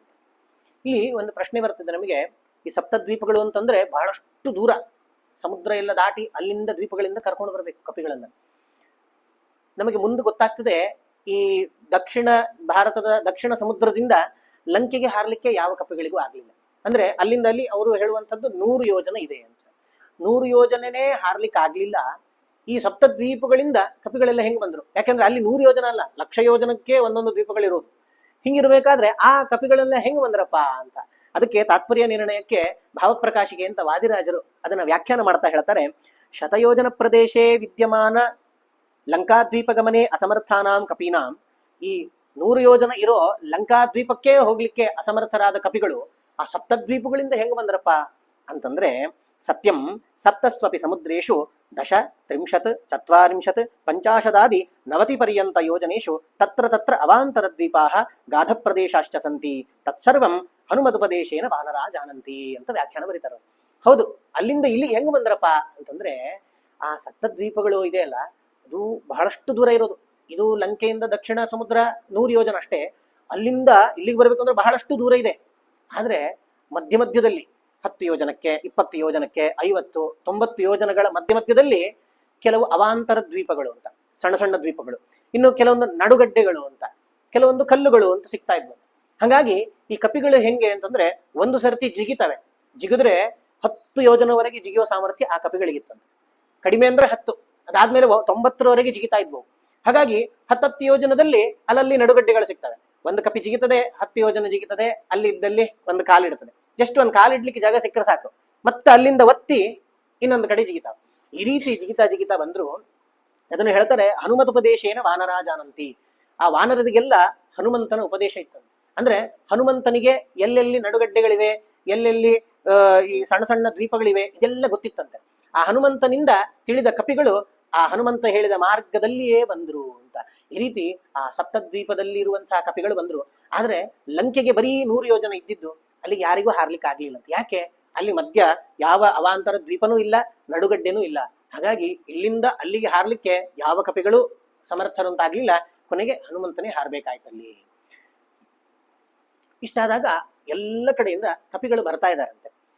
ಎಲ್ಲಿ ಅಂತಂದ್ರೆ ಅಲ್ಲಿ ಒಟ್ಟು ಹಾಟಕ ಸನ್ನಿಭಾಹ ಕೋಟ್ಯ, ಒಟ್ಟು 10 ಕೋಟಿ ಕಪಿಗಳು ಬಂದ್ರಂತೆ. ಅವರು 10 ಕೋಟಿ ಕಪಿಗಳು ಎಂಥವರು ಅಂತಂದ್ರೆ ಹಾಟಕ ಸನ್ನಿಭಾಹ. ಹಾಟಕ ಅಂದ್ರೆ ಬಂಗಾರ, ಬಂಗಾರದಂತಹ ಪ್ರಕಾಶ, ಆ ಮುಖದಲ್ಲಿ ಕಾಂತಿ ಇರುತ್ತಂತೆ. ಅಂಥ 10 ಕೋಟಿ ಕಪಿಗಳು ಬಂದ್ರು. ತಿಸ್ರ ಕೋಟ್ಯೋಂಜನ ಪ್ರಭಾಹ, ಇನ್ನು ಕಪ್ಪಾದ ಅಂಜನ ಅಂತಂದ್ರೆ ಕಪ್ಪು, ಆ ಕಪ್ಪಾದ ಬಣ್ಣದ ಕಾಡಿಗೆ ಬಣ್ಣದ ಮುಖವುಳ್ಳಂತಹ ಕಪಿಗಳು, ಅವುಗಳು ತಿಸ್ರಹ ಕೋಟ್ಯ 3 ಕೋಟಿಗಳು ಬಂದ್ರಂತೆ. ಎಲ್ಲಿಂದ ಅಂತಂದ್ರೆ ಅಸ್ತಾದ್ರಿ. ಅಸ್ತಾದ್ರಿ ಅಂತಂದ್ರೆ ಸೂರ್ಯ ಅಸ್ತಗೊಳ್ಳುವ ಪಶ್ಚಿಮ ದಿಕ್ಕಲ್ಲಿರುವ ಕೊನೆ ಪರ್ವತ, ಅಲ್ಲಿದ್ದ ಕಪಿಗಳು. ಅಂದ್ರೆ ಈ ಕಪಿಗಳು ಅಲ್ಲಲ್ಲಿದ್ದ ಕಪಿಗಳು ಸ್ವಲ್ಪ ಜಾತಿಗಳು ಬೇರೆ ಬೇರೆ, ಹಾಗಾಗಿ ಅವುಗಳು ಇರೋ ಮುಖಗಳು, ಅವುಗಳು ಮಾಡುವ ವರ್ತನೆಗಳು ಇದೆಲ್ಲ ಬೇರೆ ಬೇರೆ ಆಗ್ತದೆ ಅಂತ. ಅಲ್ಲಿಂದ ಇಷ್ಟು ಕಪಿಗಳು ಬಂದ್ರು. ಕೈಲಾಸ ಶಿಖರದಿಂದ ಕಪಿಗಳು ಬಂದ್ರಂತೆ. ಆ ಕೈಲಾಸ ಶಿಖರದಿಂದ ಬಂದ ಕಪಿಗಳಿಗೆ ಸಿಂಹದಂತೆ ಈ ರೀತಿ ಗಡ್ಡ, ಕೇಸರ ಅಂತ ಕರೀತಾರೆ, ಆ ಕೇಸರ ಇತ್ತಂತೆ. ಅಂತಹ ಕಪಿಗಳು 7 ಕೋಟಿ ಕಪಿಗಳು ಬಂದ್ರಂತೆ. ಅದಾದ್ಮೇಲೆ ಹಿಮಾಲಯದಿಂದ ಕೆಲವು ಕಪಿಗಳು ಬಂದ್ರಂತೆ. ಅವರೆಲ್ಲ ಬಹಳಷ್ಟು ತಿಳ್ಕೊಂಡವು. ಅದ್ರಲ್ಲಿ ಹೇಳ್ತಾರೆ, ಫಲಮೂಲ ರಸಜ್ಞಾನಾಂ ಹಿಮಾಲಯ ನಿವಾಸಿನ. ಹಿಮಾಲಯದಿಂದ ಬಂದ ಕಪಿಗಳು ಫಲ ಮೂಲ ಇವುಗಳ ರಸದ ಜ್ಞಾನ ಇತ್ತು. ಯಾರಿಗಾದ್ರೂ ಗಾಯ ಆದ್ರೆ ಈ ಗಾಯಕ್ಕೆ ಏನು ಹಚ್ಚಿದ್ರೆ ಗಾಯ ವಾಸಿ ಆಗ್ತದೆ. ಆಮೇಲೆ ಏನೋ ನಿರಾಹಾರ, ಹೊಟ್ಟೆ ಕೆಡ್ತು ಅಂದಾಗ ಯಾವ ಹಣ್ಣನ್ನು ತಿನ್ನಬಾರದು, ಯಾವ ಹಣ್ಣನ್ನು ತಿನ್ನಬೇಕು, ಯಾವ ಮೂಲವನ್ನ ತಿನ್ನಬೇಕು, ಇದೆಲ್ಲ ಅವುಗಳಿಗೆ ಗೊತ್ತಿತ್ತಂತೆ. ಫಲ ಮೂಲ ರಸಜ್ಞಾನ ಇತ್ತು. ಅಂಥ ಕಪಿಗಳು ಹಿಮಾಲಯದಿಂದ ಬಂದ್ರು. ಅಂಗಾರ ಸಪ್ರಭಾಂಗಾನಾಂ ವಿಂಧ್ಯಾಚ್ಚ ವಂಧ್ಯ ರಂಹಸಾಂ. ಅಷ್ಟೇ ಅಲ್ಲ, ಅಂಗಾರ ಸಪ್ರಭಾಂಗಾನ ಅಂದ್ರೆ ಈ ಉರಿಯುವ ಕೆಂಡದಂತೆ ಜ್ವಲಿಸುವಂತಹ ಕಪಿಗಳು. ಅಂತಹ ಕಪಿಗಳು ಶೀಘ್ರಗಾಮಿಗಳು, ಬಹಳಷ್ಟು ಸ್ಪೀಡ್ ಆಗಿ ಹೋಗುವಂತಹ ಕಪಿಗಳು. ಅಂತಹ ಕಪಿಗಳು ಕೂಡ ಬಹುಕೋಟಿ ಸಹಸ್ರಾಣಿ, ಅನೇಕ ಕೋಟಿ ಸಾವಿರ ಕಪಿಗಳು ಅಲ್ಲಿಂದ ಬರ್ತಾ ಇದ್ದಾರೆ. ನದೀಭ್ಯಶ್ಚ ನದೇಭ್ಯಶ್ಚ ನಾನಾದ್ರಿಭ್ಯಸ್ತತಸ್ತತಃ ದೇವಾಂಶ ವಾನರಾ ಸರ್ವೇ ರಾಮ ನಾಮ್ನಿ ಶ್ರುತೇಭ್ಯಗುಹು. ಕೇವಲ ರಾಮನ ಹೆಸರು ಕೇಳಿದ್ದ ಮಾತ್ರಕ್ಕೆ ಅಲ್ಲಿದ್ದ ಯಾವುದೋ ನದಿ ತೀರದಲ್ಲಿ ಏನೋ ಒಂದು ಕಪಿ ಕೂತಿತ್ತು ಅಂದ್ರೆ ಅದು ಓಡಿ ಬರ್ತಿತ್ತಂತೆ. ಅಲ್ಲಿ ಇನ್ನು ಯಾವುದೋ ಪರ್ವತ ರಾಶಿಗಳಲ್ಲಿ ಯಾವುದೋ ಇಷ್ಟು ಕಪಿಗಳು ಗುಂಪಿತ್ತು ಅಂದ್ರೆ ಅವು ಎಲ್ಲ ಓಡಿ ಬರ್ತಿದ್ವಂತೆ. ಇಲ್ಲ, ರಾಮನ ಕೆಲಸ ಮಾಡಬೇಕು ಅಂತ ಕಪಿಗಳು, ಸುಗ್ರೀವನ ಆಜ್ಞೆ ಆಗಿದೆ, ಹನುಮಂತ ಹೇಳಿದಾನೆ ಬರ್ಬೇಕಂತೆ ಅಂತ ವಿಷಯ ಗೊತ್ತಾದ ಮಾತ್ರಕ್ಕೆ ಎಲ್ಲರೂ ಕಿಷ್ಕಿಂಧೆಗೆ ಬರ್ತಾ ಇದ್ದಾರಂತೆ. ಇನ್ನು ಇಷ್ಟು ಕಪಿಗಳು ಬಂದು ಇಲ್ಲಿ ಕೂತಿದ್ದಾರೆ. ಈ ಕಪಿಗಳಿಗೆ ತಿನ್ಲಿಕ್ಕೆ ಏನಾದ್ರೂ ವ್ಯವಸ್ಥೆ ಆಗಬೇಕಲ್ಲ. ತಿನ್ಲಿಕ್ಕಿಲ್ಲ ಅಂತಂದ್ರೆ ಈ ಕಿಷ್ಕಿಂಧೆ ಇಡೀ ಕಾಡನ್ನು ಹಾಳು ಮಾಡಿಬಿಡ್ತಾವು ಕಪಿಗಳು. ಹಾಗಾದ್ರೆ ತಿನ್ಲಿಕ್ಕೆ ಏನು ವ್ಯವಸ್ಥೆ ಆಗಿತ್ತು ಅಂತಂದ್ರೆ, ಮಾಹೇಶ್ವರ ಮಖಾನ್ನೇಭ್ಯೋ ಜಾತ ಮೂಲ ಫಲಾಧಿಕಂ ಹಿಮಾದ್ರ ವಾಪ್ಯ ಚಾಪೂರ್ವಂ ದೂತ ರಾಜ್ಞೆ ನ್ಯವೇದಯನ್. ಈ ಹಿಮಾಲಯದಿಂದ ಬಂದ ಕಪಿಗಳಿದ್ವಲ್ಲ, ಅವುಗಳು ಆ ಮಾಹೇಶ್ವರ ಯಜ್ಞದಿಂದ ಬಂದಂತಹ ಹಣ್ಣು, ಗೆಣಸು, ಗೆಡ್ಡೆ ಇವುಗಳನ್ನೆಲ್ಲ ತಂದಿದ್ವಂತೆ. ಈ ದೇವತೆಗಳೆಲ್ಲ ಹಿಂದೆ ಆ ದೇವತೆಗಳಿಗೆ ಅತ್ಯಂತ ಪ್ರಿಯವಾದ ಮಾಹೇಶ್ವರ ಯಜ್ಞವನ್ನ ಹಿಮಾಲಯದಲ್ಲಿ ಮಾಡಿದ್ದಾರೆ. ಆ ಹಿಮಾಲಯದಲ್ಲಿ ಮಾಡಿದಾಗ ಆ ಯಜ್ಞದ ಫಲವಾಗಿ ಅಲ್ಲಿ ಕೆಲವು ಫಲ ಮೂಲಗಳ ಬೀಜಗಳು ಬಂದು ಅದು ಅಲ್ಲೇ ಬಿದ್ದು ಅಲ್ಲೆಲ್ಲ ಬೆಳೆದ ಗಿಡ ಮರಗಳೆಲ್ಲ ಇದ್ವಂತೆ. ವಿಶೇಷ ಏನು ಅಂತಂದ್ರೆ, ಆ ಗಿಡದ ಹಣ್ಣನ್ನು ತಿಂದ್ರೆ ಅಥವಾ ಆ ಬೇರನ್ನ ಕಡಿದು ತಿಂದ್ರೆ, ಒಂದು ಹಣ್ಣು ತಿಂದ್ರೆ 1 ತಿಂಗಳು ಹಸಿವೆ ಆಗುದಿಲ್ಲ ಅಂತಹ ಹಣ್ಣುಗಳು. ಹಾಗಾಗಿ ಒಂದು ಹಣ್ಣು ತಿಂದ್ರೆ 1 ತಿಂಗಳು ಹಸಿವೆ ಆಗುದಿಲ್ಲ. ಅಂತಹ ಹಣ್ಣುಗಳನ್ನ, ಗಿಡಗಳನ್ನ ಇದನ್ನೆಲ್ಲ ಕತ್ತರಿಸ್ಕೊಂಡು ತಾವು ಗೋಣಿ ಚೀಲದಲ್ಲಿ ಹಾಕೊಂಡು ಅಲ್ಲಿಂದ ಒಂದಿಷ್ಟು ಕಪಿಗಳು ಬಂದಿದ್ದಾರೆ. ಏನಿಲ್ಲ, ಹೋಗ್ಬೇಕಾದ್ರೆ 1 ಹಣ್ಣು ಕೊಟ್ಟು ಬಿಡೋದು ಅವ್ರಿಗೆ, ತಿಂದ್ಬಿಟ್ರೆ ಆಮೇಲೆ ಮುಗೀತು ಅನ್ನೋ ರೀತಿಯಲ್ಲಿ ಅಲ್ಲಿದ್ದ ಹಣ್ಣುಗಳನ್ನ ಅಲ್ಲೆಲ್ಲ ತಂದಿದ್ದಾರೆ. ಹಾಗಾಗಿ ತಿನ್ನೋ ವ್ಯವಸ್ಥೆ ಎಲ್ಲ ಸರಿಯಾಗಿ ಆಗಿತ್ತು. ಕಪಿಗಳು ಚಂಚಲ ಬಹಳ, ಹೊಟ್ಟೆ ಹಸಿವೆ ಆಗೋದು ಬೇಗ, ಯಾಕೆಂದ್ರೆ ಮೈ ಕೈಗಳನ್ನೆಲ್ಲ ಅಲಗಾಡಿಸೋದು ಬಹಳ ಅಲ್ಲ. ಅಂತಹ ಕಪಿಗಳಿಗೆ ಸರಿಯಾಗಿ ತಿನ್ಲಿಕ್ಕೆ ಬೇಕಾದಂತಹ ಎಲ್ಲ ವ್ಯವಸ್ಥೆಗಳು ಆಗಿತ್ತು. ಇಷ್ಟು ಕಪಿಗಳು ಬಂದು ಇಲ್ಲಿ ಸೇರಿದ್ದಾರೆ. ಇಷ್ಟಾದಾಗ ಮಣಿಮಯ್ಯ ಶಿಬಿಕಯ ಸಸುಗ್ರೀವ ಸಲಕ್ಷ್ಮಣ ಎಂದು ಮಣಿಗಳಿಂದ ಕೂಡಿದ ಶಿಬಿಕೆ, ಪಲ್ಲಕ್ಕಿ, ಅದರಲ್ಲಿ ಸುಗ್ರೀವ ಲಕ್ಷ್ಮಣ ಕೂತು ಈ ರಾಮ ಇರುವಂತಹ ಪ್ರಸ್ರವಣಗಿರಿಗೆ ಬರ್ತಾ ಇದ್ದಾರಂತೆ. ರಾಮನನ್ನ ನೋಡಿದ ಕೂಡಲೇ ಸುಗ್ರೀವ ತಾನು ಕೆಳಗಿಳಿದು ಕಾಲಿಗೆ ಬಿದ್ದು ಮೊದಲು ಕ್ಷಮೆಯನ್ನು ಕೇಳ್ತಾನಂತೆ. ಸುಖ ಕೊಟ್ಟಿದ್ದು ನೀನೇ, ಆಮೇಲೆ ಈಗ ಇಷ್ಟು ಸುಖವನ್ನ ಕೊಟ್ಟಾಗ ನಾನು ಮೈ ಮರೆತು ಅನುಭವಿಸ್ಲಿಕ್ಕೆ ಪ್ರಾರಂಭ ಮಾಡಿಬಿಟ್ಟೆ, ನನ್ನನ್ನು ಕ್ಷಮಿಸಿಬಿಡು ಅಂತ. ಅಂದ್ರೆ ತಪ್ಪು ಮಾಡೋದು ಸಹಜ. ಇಲ್ಲ ನನಗೆ ನೆನಪಿತ್ತು ಅಂತ ಹೇಳಿ ಏನು ಕಾರಣ ಹೇಳಲಿಲ್ಲ ಸುಗ್ರೀವ. ನೆನಪಿತ್ತು ಅಂತ ಹೇಳಿ ಬೇರೆ ಏನೋ ಕಾರಣ ಹೇಳಿದ್ರೆ ಅವಾಗ ಅದು ತಪ್ಪಿಗೆ ಸರಿಯಾದ ಪ್ರಾಯಶ್ಚಿತ್ತ ಅಂತ ಆಗ್ತಿಲ್ಲ. ಇಲ್ಲ, ನನ್ನಿಂದ ತಪ್ಪಾಗಿದೆ, ನಾನು ಸುಖದಲ್ಲಿ ಮುಳುಗಿಬಿಟ್ಟೆ, ಹಾಗೆ ಮಾಡಬಾರದಿತ್ತು ಅಂತ ಹೇಳಿ ತಾನು ಕ್ಷಮೆಯನ್ನ ಕೇಳಿ, ನಾನು ನಿನ್ನ ಕಾಲಿಗೆ ಬಂದು ಬಿದ್ದಿದ್ದೇನೆ, ನಾನು ಶರಣು ಹೊಂದಿದ್ದೇನೆ, ನನ್ನ ಶರಣಾಗತಿಯನ್ನು ಸ್ವೀಕರಿಸು ಅಂತ ಹೇಳಿ ಸುಗ್ರೀವ ಕೇಳಿದಾಗ ಅಲ್ಲಿಗೆ ಮತ್ತೆ ರಾಮಚಂದ್ರ ಅವನನ್ನು ಎಬ್ಬಿಸಿ ಅವನನ್ನು ಆಲಿಂಗನೆ ಮಾಡ್ಕೊಳ್ತಾ ಇದ್ದಾನೆ. ಇನ್ನು ಇಷ್ಟಾದಾಗ ಅಲ್ಲಿ ಆಗ್ಲೇ ಸುಮಾರು ಕಪಿಗಳು ಬಂದು ನೆಲೆಸಿ ಆಗಿದೆ. ಎದುರುಗಡೆ ಆ ಪರ್ವತದ ಶಿಖರಕ್ಕೆ ರಾಮನನ್ನ ಕರ್ಕೊಂಡು ಹೋಗಿ ನಿಲ್ಲಿಸಿ ತೋರಿಸಿದ್ರೆ ಕಪಿಗಳ ಸಾಗರ ಅಂತೆ. ಫುಲ್ ಎದುರುಗಡೆ ಪೂರ್ತಿ ಕಪಿಗಳು ಬಂದು ನಿಂತು ಬಿಟ್ಟಿದ್ದಾರೆ. ಈ ಸುಗ್ರೀವ ಆಜ್ಞೆ ಮಾಡ್ತಾನೆ, ಅವನು ಸುಗ್ರೀವನ ಆಜ್ಞೆಯನ್ನು ನಾವು ಪಾಲಿಸಬೇಕು ಅಂತ ಕಾಯ್ತಾ ಇದ್ದಾರಂತೆ. ಅದರಲ್ಲಿ ಅನೇಕ ಕಪಿಗಳು, ಕೆಲವು ಕಪಿಗಳನ್ನ ನೋಡ್ತಾ ಇದ್ರೆ ಒಂಥರ ಉದಯಿಸುವ ಸೂರ್ಯನಂತೆ ಕೆಂಪಾದಂತಹ ಕಾಂತಿಯ ಕಪಿಗಳಂತೆ. ಕೆಲವು ಕಪಿಗಳು ಬೆಳ್ಳಗಿವೆ ಅಂತೆ, ಚಂದ್ರನ ಪ್ರಭೆಯಂತೆ ಬೆಳ್ಳಗಿರುವ ಕಪಿಗಳು. ಕೆಲವು ಕಪಿಗಳು ಕಮಲದ ಕೇಸರಗಳಂತೆ ಕಾಂತಿಯುಳ್ಳಂತಹ ಕಪಿಗಳು. ಈ ರೀತಿ ಕೆಲವು ಕಪಿಗಳು ಕಪ್ಪಿದ್ವಂತೆ, ಕೆಲವು ಕಪಿಗಳು ಬೆಳ್ಳಗಿದ್ವಂತೆ, ಕೆಲವು ಬ್ಲ್ಯಾಕ್ ಅಂಡ್ ವೈಟ್. ಈ ರೀತಿ ಅಲ್ಲಿ ನೋಡ್ತಾ ಹೋದ್ರೆ ಅನೇಕ ಬಗೆಯ ಕಪಿಗಳ ಗುಂಪು ಕಾಣಿಸ್ತಾ ಇತ್ತು. ಅಂತಹ ಕಪಿವೃಂದವನ್ನ ರಾಮಚಂದ್ರ ನೋಡಿದ. ಎಲ್ಲವೂ ಕೂಡ ಆ ಕಪಿಗಳು ಈ ಸುಗ್ರೀವನಿಗೆ ರಾಮಚಂದ್ರನಿಗೆ ನಮಸ್ಕಾರ ಮಾಡ್ತಾ ಇದ್ದಾವಂತೆ. ನಮಸ್ಕಾರ ಮಾಡಿ ದಶಕೋಟಿ ಸಹಸ್ರೈಸ್ತು ಮೃತಃ ಶತಬಲಿರ್ಬಲಿ ಕೌಸಲೇಂದ್ರಂ ವವಂದೇಥ ಪನಸೋ ದಶಕೋಟಿಭಿ. ಅದರಲ್ಲಿ ಶತಬಲಿ ಅಂತ ಒಬ್ಬ ಕಪಿ, ಅವನು ತನ್ನ ಗ್ರೂಪನ್ನೆಲ್ಲ ಕರ್ಕೊಂಡ್ ಬಂದಿದ್ದ. ಅವನು ಇಂಟ್ರೊಡ್ಯೂಸ್ ಮಾಡಿಸಿ ನಮಸ್ಕಾರ ಮಾಡಿಸ್ತಾ ಇದ್ದಾನೆ. ಇನ್ನು ಆ ಸುಷೇಣ ಅಂತಂದ್ರೆ ವಾಲಿಯ ಮಾವ, ಅಂದ್ರೆ ತಾರೆಯ ತಂದೆ. ಸುಷೇಣನಿಗೆ ಇಬ್ರು ಮಕ್ಕಳು, ತಾರೆ ತಾರಾ ಅಂತಂದ್ರೆ ಒಬ್ಬ ಕಪಿ, ಅವನ ತಂಗಿ ತಾರೆ ವಾಲಿಯ ಹೆಂಡತಿ. ಈ ರೀತಿ ಆ ಸುಷೇಣನು ಅನೇಕ ಕಪಿಗಳನ್ನ ಕರ್ಕೊಂಡ್ ಬಂದಿದ್ದಾನೆ ಅವ್ರ ಊರಿಂದ. ಅವ್ರನ್ನೆಲ್ಲ ಇಂಟ್ರೊಡ್ಯೂಸ್ ಮಾಡ್ತಾ ಇದ್ದಾನೆ. ನೀಲ ತಾನು ಮುಂದೆ ನಿಂತು ಅನೇಕ ಕಪಿಗಳನ್ನ ತಂದಿದ್ದಾನೆ. ಈ ರೀತಿ ಯಾರ್ಯಾರು ಕಪಿಗಳನ್ನು ತಂದಿದ್ರೋ ಒಂದ್ಸರ್ತಿ ಇಂಟ್ರೊಡಕ್ಷನ್, ಈ ರೀತಿ ನಾವು ಈ ದೇಶದಿಂದ ಬಂದವರು, ಈ ರೀತಿ ಇದ್ದೀವಿ ನಾವು ಅಂತ.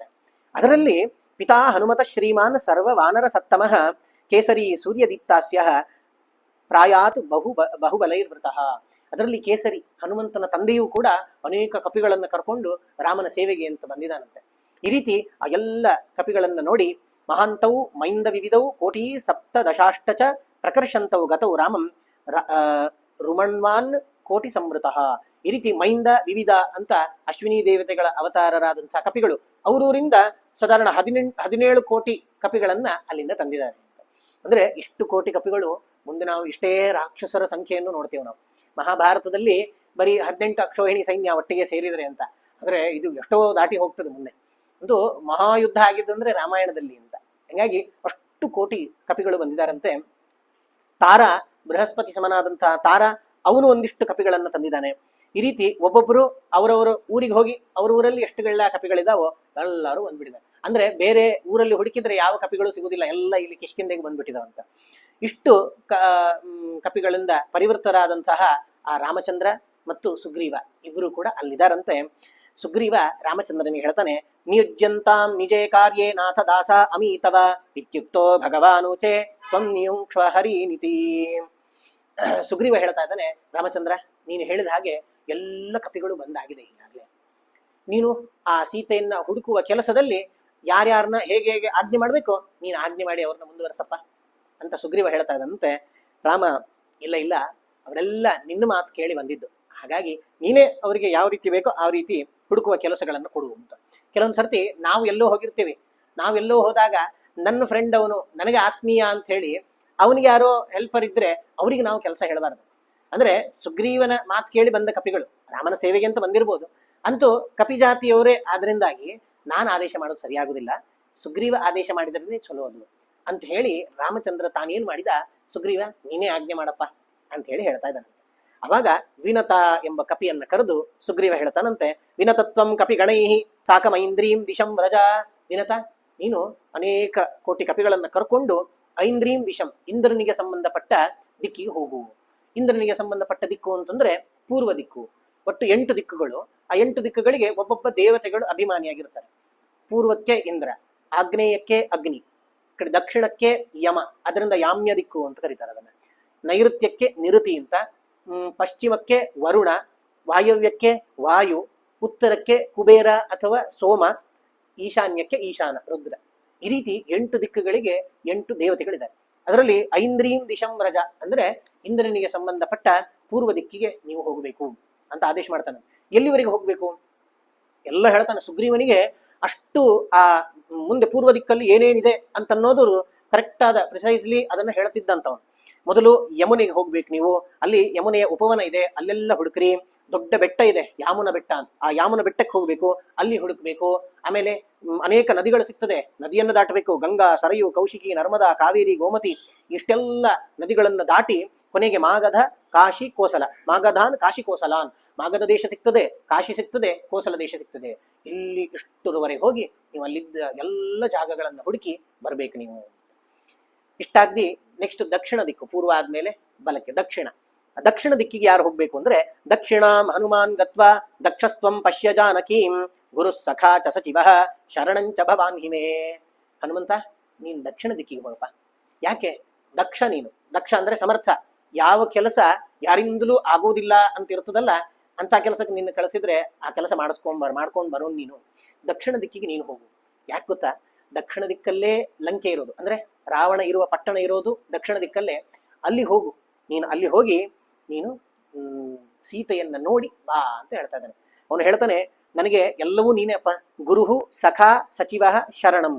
ಗುರು, ನನಗೆ ಕಾಲಕಾಲಕ್ಕೆ ಬೇಕಾದದ್ದನ್ನ ಉಪದೇಶ ಮಾಡುವನು ಗುರು ನೀನೇ. ಸಖ, ನನಗೆ ಅತ್ಯಂತ ಪ್ರೀತಿಪಾತ್ರನಾದ ಮಿತ್ರ. ಯಾಕೆ? ಎಲ್ಲಿ ನಾನು ದಾರಿ ತಪ್ತೇನೋ ಅಲ್ಲಿ ಹೊಡೆದಾದ್ರೂ ನನ್ನ ಸರಿ ಮಾಡೋನು ನೀನೇ. ಆದ್ರಿಂದ ಸಖ, ಮಿತ್ರ ನೀನು. ಸಚಿವ, ನನಗೆ ಮಂತ್ರಿಯೂ ಕೂಡ ನೀನೇ. ಶರಣಂ, ಅಷ್ಟೇ ಅಲ್ಲ, ನನಗೆ ಆಶ್ರಯವೂ ಕೂಡ ನೀನೇ.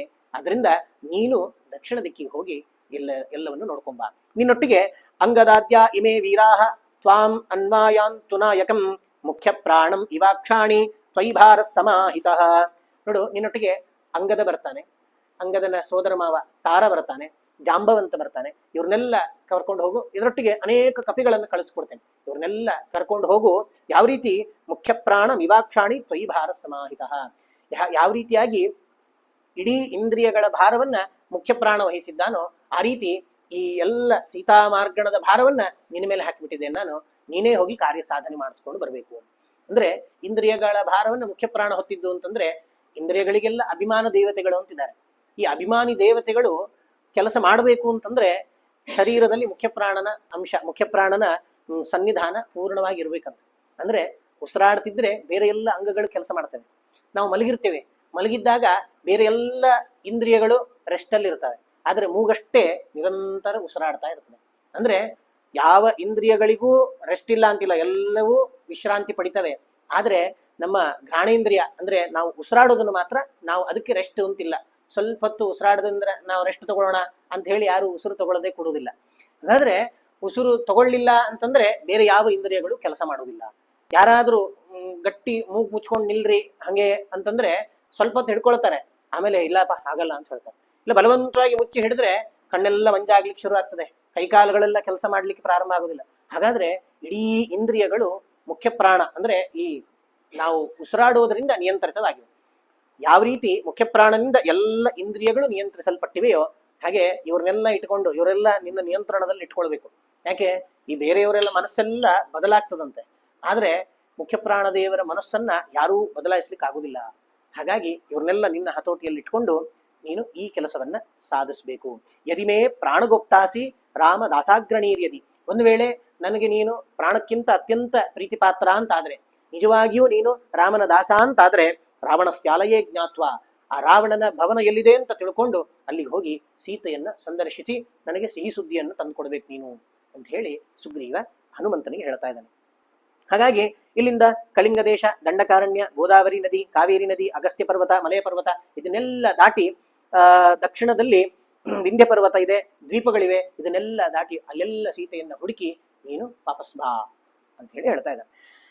ಪಶ್ಚಿಮ ದಿಕ್ಕಿಗೆ ಸುಷೇಣ ಅಂತಂದ್ರೆ ಈ ಸುಗ್ರೀವನ ಮಾವ ಅಂದ್ರೆ ವಾಲಿಯ ಮಾವ, ತಾರೆಯ ಅಪ್ಪ ಆಗ್ತಾನು. ಭವತಾ ಶ್ವಶುರೇದಾನೀಂ ಸುಷೇಣ ವರುಣೋಪಮ. ವರುಣನ ಸದೃಶನಾದಂತಹ ಸುಷೇಣ ಅಂದ್ರೆ ವರುಣನ ಅವತಾರ ಸುಷೇಣ. ಅಂತಹ ಸುಷೇಣ ನೀನು, ನಾವಿಬ್ರು ಸಂಬಂಧಿಕರಪ್ಪ. ಹಾಗಾಗಿ ಈ ಸಂಬಂಧಿಕರು ಅಂತಂದ್ಮೇಲೆ ನಮಗೇನಾದ್ರೂ ಸಹಾಯ ಆಗ್ಬೇಕಲ್ಲ ನಿನ್ನಿಂದ. ನೀನು ಪಶ್ಚಿಮ ದಿಕ್ಕಿಗೆ ಹೋಗು, ನೀನು ಪ್ರಧಾನವಾಗಿ ನಿಲ್ತಿ, ನಿನ್ನ ಹಿಂದೆ ಒಂದಿಷ್ಟು ಕಪಿಗಳನ್ನ ಕಳಿಸಿ ಕೊಡ್ತೇನೆ, ನೀನು ಪಶ್ಚಿಮ ದಿಕ್ಕಿಗೆ ಹೋಗಿ ಅಲ್ಲಿ ಸೀತೆಯನ್ನ ಹುಡ್ಕೊಂಡು ಬಾ ಅಂತ ಹೇಳಿ 1,00,000 ಕಪಿಗಳನ್ನ ಕೊಟ್ಟು ಕಳಿಸ್ತಾನಂತೆ. ಪಶ್ಚಿಮದಲ್ಲಿ ಬಾಲ್ಯೀಕ ದೇಶ, ಕೇಕಯ ಪ್ರದೇಶ, ಇನ್ನು ಅನೇಕ ನದಿಗಳಿವೆ, ವನಗಳಿವೆ, ಸಮುದ್ರದ ಬಳಿಯ ಅನೇಕ ಬೆಟ್ಟಗಳಿವೆ. ಇದನ್ನೆಲ್ಲ ನೋಡಿ ಗಾಂಧಾರ ವಿಷಯಂ ಗತ್ವ ಪಾರಿಯಾತ್ರಾಂ ಚ ಪರ್ವತಂ ಕಾಶ್ಮೀರಂಚಾಪ್ಯ ಮೃಗ್ಯತ, ಕಾಶ್ಮೀರಕ್ಕೆ ಹೋಗು, ಗಾಂಧಾರ, ಗಾಂಧಾರ ಅಂತಂದ್ರೆ ಈಗ ಪಾಕಿಸ್ತಾನ, ಆ ಅಲ್ಲಿಗೆ ಹೋಗು, ಇನ್ನೆಲ್ಲ ಪಾರಿಯಾತ್ರ ಪರ್ವತ ಅಂತಿದೆ, ಆ ಪಾರಿಯಾತ್ರ ಪರ್ವತವನ್ನೂ ಕೂಡ ಬಿಡದೆ ಎಲ್ಲ ಕಡೆ ಹೋಗಿ ಸೀತೆಯನ್ನ ಹುಡ್ಕೊಂಡು ಬರಬೇಕು, ಅದು ನಿನ್ನ ಜವಾಬ್ದಾರಿ ಅಂತ ಹೇಳಿ ಪಶ್ಚಿಮ ದಿಕ್ಕಿಗೆ ಕಳಿಸ್ತಾ ಇದ್ದಾನೆ. ಕೊನೆಗೆ ಉತ್ತರ ತ್ವಯಾ ಶತಬಲೇ ಸಾರ್ಧಂ ತ್ರಿಭಿಹಿ ವೈವಸ್ವತಾತ್ಮಜೈಹಿ. ಇನ್ನು ಶತಬಲಿ ಅಂತ ಒಬ್ಬ ಕಪಿ, ಈ ಶತಬಲಿ ಅಂತಾನೂ ಕರೀತಾರೆ, ಶತವಲಿ ಅಂತಾನೂ ಕರೀತಾರೆ. ವಲಿ ಅಂತಂದ್ರೆ ಸುತ್ತುಗಳು ಅಂತ. ನಮಗೆ ನಮ್ಮ ಚರ್ಮದ ಮೇಲೆ 7 ಸುತ್ತಿರ್ತದಂತೆ, 7 ಪದರದ ಚರ್ಮ ಅಂತ. ಅವನಿಗೆ ಶತವಲಿ ಅಂತ, ಅವನಿಗೆ 100 ಸುತ್ತಿತ್ತಂತೆ. ಅಂದ್ರೆ ಏನು ಕವಚ ಗಿವಚ ಏನು ಬೇಕು ಅಂತಿಲ್ಲ ಅವನಿಗೆ, ಯಾರು ಹೊಡೆದ್ರು ಗೊತ್ತಾಗ್ತಿರ್ಲಿಲ್ಲಂತೆ, ಒಂದು 4 ಏಟು ಹಾಕಿದ್ಮೇಲೆ ಯಾರೋ ನನ್ನ ಕರೀತಿದ್ದಾರೆ ಅಂತ ಅನ್ನಿಸ್ತಿತ್ತಂತ. ಹಾಗಾಗಿ ಅವನನ್ನ ಶತವಲಿ ಅಂತ, ಮಹಾಪರಾಕ್ರಮ ಇದ್ದ. ಅವನನ್ನ ಸುಗ್ರೀವ ಕರೆದು ಹೇಳ್ತಾನೆ, ನಿನಗೊಂದಿಷ್ಟು ಲಕ್ಷ ಕೊಡ್ತೇನಪ್ಪ, ನೀನು ಉತ್ತರ ದಿಕ್ಕಿಗೆ ಹೋಗಿ ಭೃಗುತುಂಡ, ಕಾಲಗಿರಿ, ತಾಮ್ರತಗಿರಿ, ಸುದರ್ಶನ, ದೇವಸಭೆ, ಕೈಲಾಸ, ಲಂಕಾಪುರಿ, ಅಲಕಾಪುರಿ ಎಲ್ಲ ನೀನು ಹೋಗಿ ಅಲ್ಲಿ ಆ ಸೀತೆಯನ್ನ ಹುಡುಕಿ ಬರಬೇಕು ಅಂತ ಹೇಳಿ ಅಲ್ಲಿದ್ದನ್ನೆಲ್ಲ ಹೇಳಿ ಅವರಿಗೆ ಆದೇಶ ಮಾಡಿದನಂತೆ. ಹೇಳಿ ಕೊನೆಗೆ ಎಲ್ಲರನ್ನು ನಿಲ್ಲಿಸಿ ಹೇಳ್ತಾನೆ, ಆಗಮ್ಯತಾಂಚ ಮಾಸಾತ್ ಪ್ರಾಕ್ ಸರ್ವೈ ದಂಡೋನ್ಯಥಾ ಭವೇತ್ ಸೀತಾಂ ವೀಕ್ಷೇತಯೋ ದಕ್ಷ ಸಮೇ ರಾಜ್ಯಾರ್ಧಮರ್ಹತಿ. ನೋಡಪ್ಪ, ಬರ್ಬೇಕಾದ್ರೆ ಕಳಿಸಿದ್ದಾನೆ ಅಂತ ಹೇಳಿ ನಿಮ್ ಫ್ರೀ ಟೈಮ್ ಇದೆ ಅಂತ ಹೇಳಿ ಮಜಾ ಮಾಡ್ಕೊಂಡು ಬೇಕಾದ್ದು ತಿನ್ಕೊಂಡು ಹೋಗೋದಲ್ಲ. 1 ತಿಂಗಳು ಟೈಮ್, ಆಗಮ್ಯತಾಂ ಮಾಸಾತ್ ಪ್ರಾಕ್, 1 ತಿಂಗಳ ಒಳಗೆ ನೀವು ವಾಪಸ್ ಇಲ್ಲಿಗೆ ಬಂದಾಗಬೇಕು. ಯಾರು 1 ತಿಂಗಳಾದ್ಮೇಲೆ ಬರ್ತಿರಲ್ಲ ಅವರಿಗೆ ಸರಿಯಾದ ದಂಡವನ್ನ ವಿಧಿಸ್ತದೆ. ಇದನ್ನೇ ಸುಗ್ರೀವಾಜ್ಞೆ ಅಂತ ಆ ಪೇಪರಲ್ಲಿ ಹೆಂಗೆ ಮುಖ್ಯಮಂತ್ರಿಗಳು ಸುಗ್ರೀವಾಜ್ಞೆ ಹೊರಡಿಸಿದ್ದಾರೆ ಅಂತಂದ್ರೆ ಏನು, ಆ ಸುಗ್ರೀವಾಜ್ಞೆ ಅಂದ್ರೆ ಕಟ್ಟ ಆಜ್ಞೆ, ಅದನ್ನ ಪಾಲಿಸ್ಲೇಬೇಕು. ಅದು ಪಾಲಿಸದೆ ಆ ಕಡೆ ಆಯ್ತು, ಟೈಮಿಂಗ್ ಚೇಂಜ್ ಆದ್ರೂ ಅವರಿಗೆ ದಂಡ ಅನ್ನೋ ಅರ್ಥದಲ್ಲಿ ಸುಗ್ರೀವಾಜ್ಞೆ ಅಂತ ಬಂದಿದೆ. ಅಂತೂ ಆ ಸುಗ್ರೀವಾಜ್ಞೆ ಮಾಡ್ತಾನೆ, ಯಾರು ಸೀತೆಯನ್ನ ನೋಡಿ ಸೀತೆಯ ಸಂದೇಶವನ್ನ ತರ್ತಾರಲ್ಲ ಅವರಿಗೆ ನನ್ನ ಅರ್ಧ ರಾಜ್ಯವನ್ನ ಕೊಡ್ತೇನೆ ನಾನು ಅಂತ ಹೇಳಿ ಈ ರೀತಿ ತಂದು ಕೊಟ್ಟವರಿಗೆ ಈ ರೀತಿ ಒಂದು ಆಫರ್, ಬಹುಮಾನವನ್ನು ಕೂಡ ಇಟ್ಟಿದ್ದಾನ ಅವನು. ಆಮೇಲೆ ಹೇಳ್ತಾನವನು, ಕ್ಷೇತ್ರದಲ್ಲೆಲ್ಲ ಓಡಾಡ್ತಿರ್ತೀರಿ, ಅಲ್ಲಿ ಋಷಿಗಳ ಆಶ್ರಮ ಇರ್ತದೆ, ಋಷಿಗಳೆಲ್ಲ ತಪಸ್ ಮಾಡ್ತಿರ್ತಾರೆ, ನೀವು ಹೋಗಿ ಏನೇನೋ ಮಾಡಬಾರ್ದು. ಅವ್ರು ಸಿಕ್ಕಾಗ ಅವರಿಗೆ ನಮಸ್ಕಾರ ಮಾಡಿ ಅವ್ರಿಗೆ ಕೇಳಬೇಕು, ಸೀತೆಯನ್ನ ನೋಡಿದ್ರ, ಅಲ್ಲಿದ್ದ ಪ್ರಾಣಿಗಳನ್ನ ಪಕ್ಷಿಗಳನ್ನೆಲ್ಲ ಕೇಳ್ರಿ, ಅಲ್ಲಿ ಹೋಗಿ ಋಷಿಗಳಿಗೆ ಕಾಟ ಕೊಟ್ಟು ಶಾಪ ಎಲ್ಲ ತಗೊಂಡು ಬರಬಾರ್ದು. ಹಂಗಾಗಿ ಅಲ್ಲಿದ್ದವ್ರನ್ನೆಲ್ಲ ಕೇಳ್ಕೊಂಡು ಯಾವ ರೀತಿ ಹೋಗಬೇಕು ಎಲ್ಲವನ್ನು ಕೂಡ ಸುಗ್ರೀವ ಗೈಡ್ ಮಾಡ್ತಾ ಇದ್ದಾನಂತೆ. ಇಷ್ಟಾದಾಗ ರಾಮಚಂದ್ರ ಹನುಮಂತನನ್ನ ಕರೀತಾನೆ. ಸಮಸ್ತ ದಿಕ್ಷು ಪ್ರಹಿತೇಷು ತೇಷು ಪ್ರಭುರ್ ಹನುಮಂತಮಿದಂ ಬಭಾಷೆ ನ ಕಶ್ಚಿದೀಶಸ್ತ್ವದೃತೇಸ್ತಿ ಸಾಧನೆ ಸಮಸ್ತ ಕಾರ್ಯ ಪ್ರವರಸ್ಯ ಮೇಸ್ಯ. ಹನುಮಂತನನ್ನ ಕರೆದು ರಾಮಚಂದ್ರ ಹೇಳ್ತಾನಂತೆ, ನೋಡಪ್ಪ, ನನಗೆ ಎಲ್ಲರಿಗಿಂತ ನಿನ್ನ ಮೇಲೆ ನಂಬಿಕೆ ಜಾಸ್ತಿ. ಯಾಕೆ, ನೀನು ಎಲ್ಲ ಕಾರ್ಯವನ್ನು ಕೂಡ ಸಾಧಿಸಿ ಬರುವವನು ನೀನು. ಹಾಗಾಗಿ ನನಗನಿಸ್ತದೆ ನೀನು ಸೀತೆಯನ್ನ ನೋಡ್ತೀಯ ಅಂತ ನನ್ನ ಅಂತರಂಗ ಹೇಳ್ತಾ ಇದೆ. ಹಾಗಾಗಿ ಅವನಿಗೆ ಒಂದು ತನ್ನ ಅಂಗುಲಿಯಕವನ್ನ, ತನ್ನ ಕೈಯಲ್ಲಿದ್ದ ಒಂದು ಉಂಗುರವನ್ನ ತೆಗೆದು ರಾಮಚಂದ್ರ ಕೊಡ್ತಾನಂತೆ. ಅತಸ್ತ್ವಮೇವ ಪ್ರತಿಯಾಹಿ ದಕ್ಷಿಣಾಂ ದಿಶಂ ಸಮಾದಾಯ ಮದಂಗುಲೀಯಕಂ.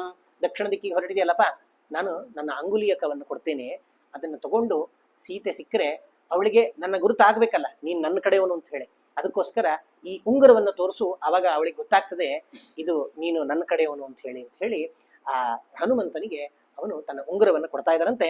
ಅಂಜಲಿಭ್ಯಾಂ ತದಾದಾಯ ಪ್ರಾಂಜಲಿ ಸೌಂಜನಾ ಸುತಃ ಓಮಿತ್ಯುಕ್ತ್ವಾ ಯಯೋ ಯಾಮ್ಯಾಂ ತಾರ ಜಾಂಬವದಾದಿಭಿಃ. ಅಂಜಲಿಭ್ಯಾಂ, ಆ 2 ಕೈಯನ್ನು ಮುಂದೆ ಮಾಡಿ ಕೆಳಗಡೆ ಕೂತು ರಾಮಚಂದ್ರನಿಂದ ಕೊಟ್ಟ ಆ ಉಂಗುರವನ್ನು ತಗೊಂಡು ರಾಮಚಂದ್ರನಿಗೆ ನಮಸ್ಕಾರ ಮಾಡಿ ಓಂ ಇತ್ಯುಕ್ತ, ಆಯ್ತಪ್ಪ ನೀನು ಹೇಳ್ದಾಗೆ ಆಗ್ಲಿ, ನಿನ್ನ ಆದೇಶವನ್ನ ಶಿರಸಾವಹಿಸಿ ನಡೆಸ್ತೇನೆ ನಾನು ಅಂತ ಹೇಳಿ ರಾಮಚಂದ್ರನಿಗೆ ತಾನು ಮಾತನ್ನು ಕೊಟ್ಟು ಯಾಮ್ಯಾಂ ತಾರ ಜಾಂಬವದಾದಿಭಿಹಿ.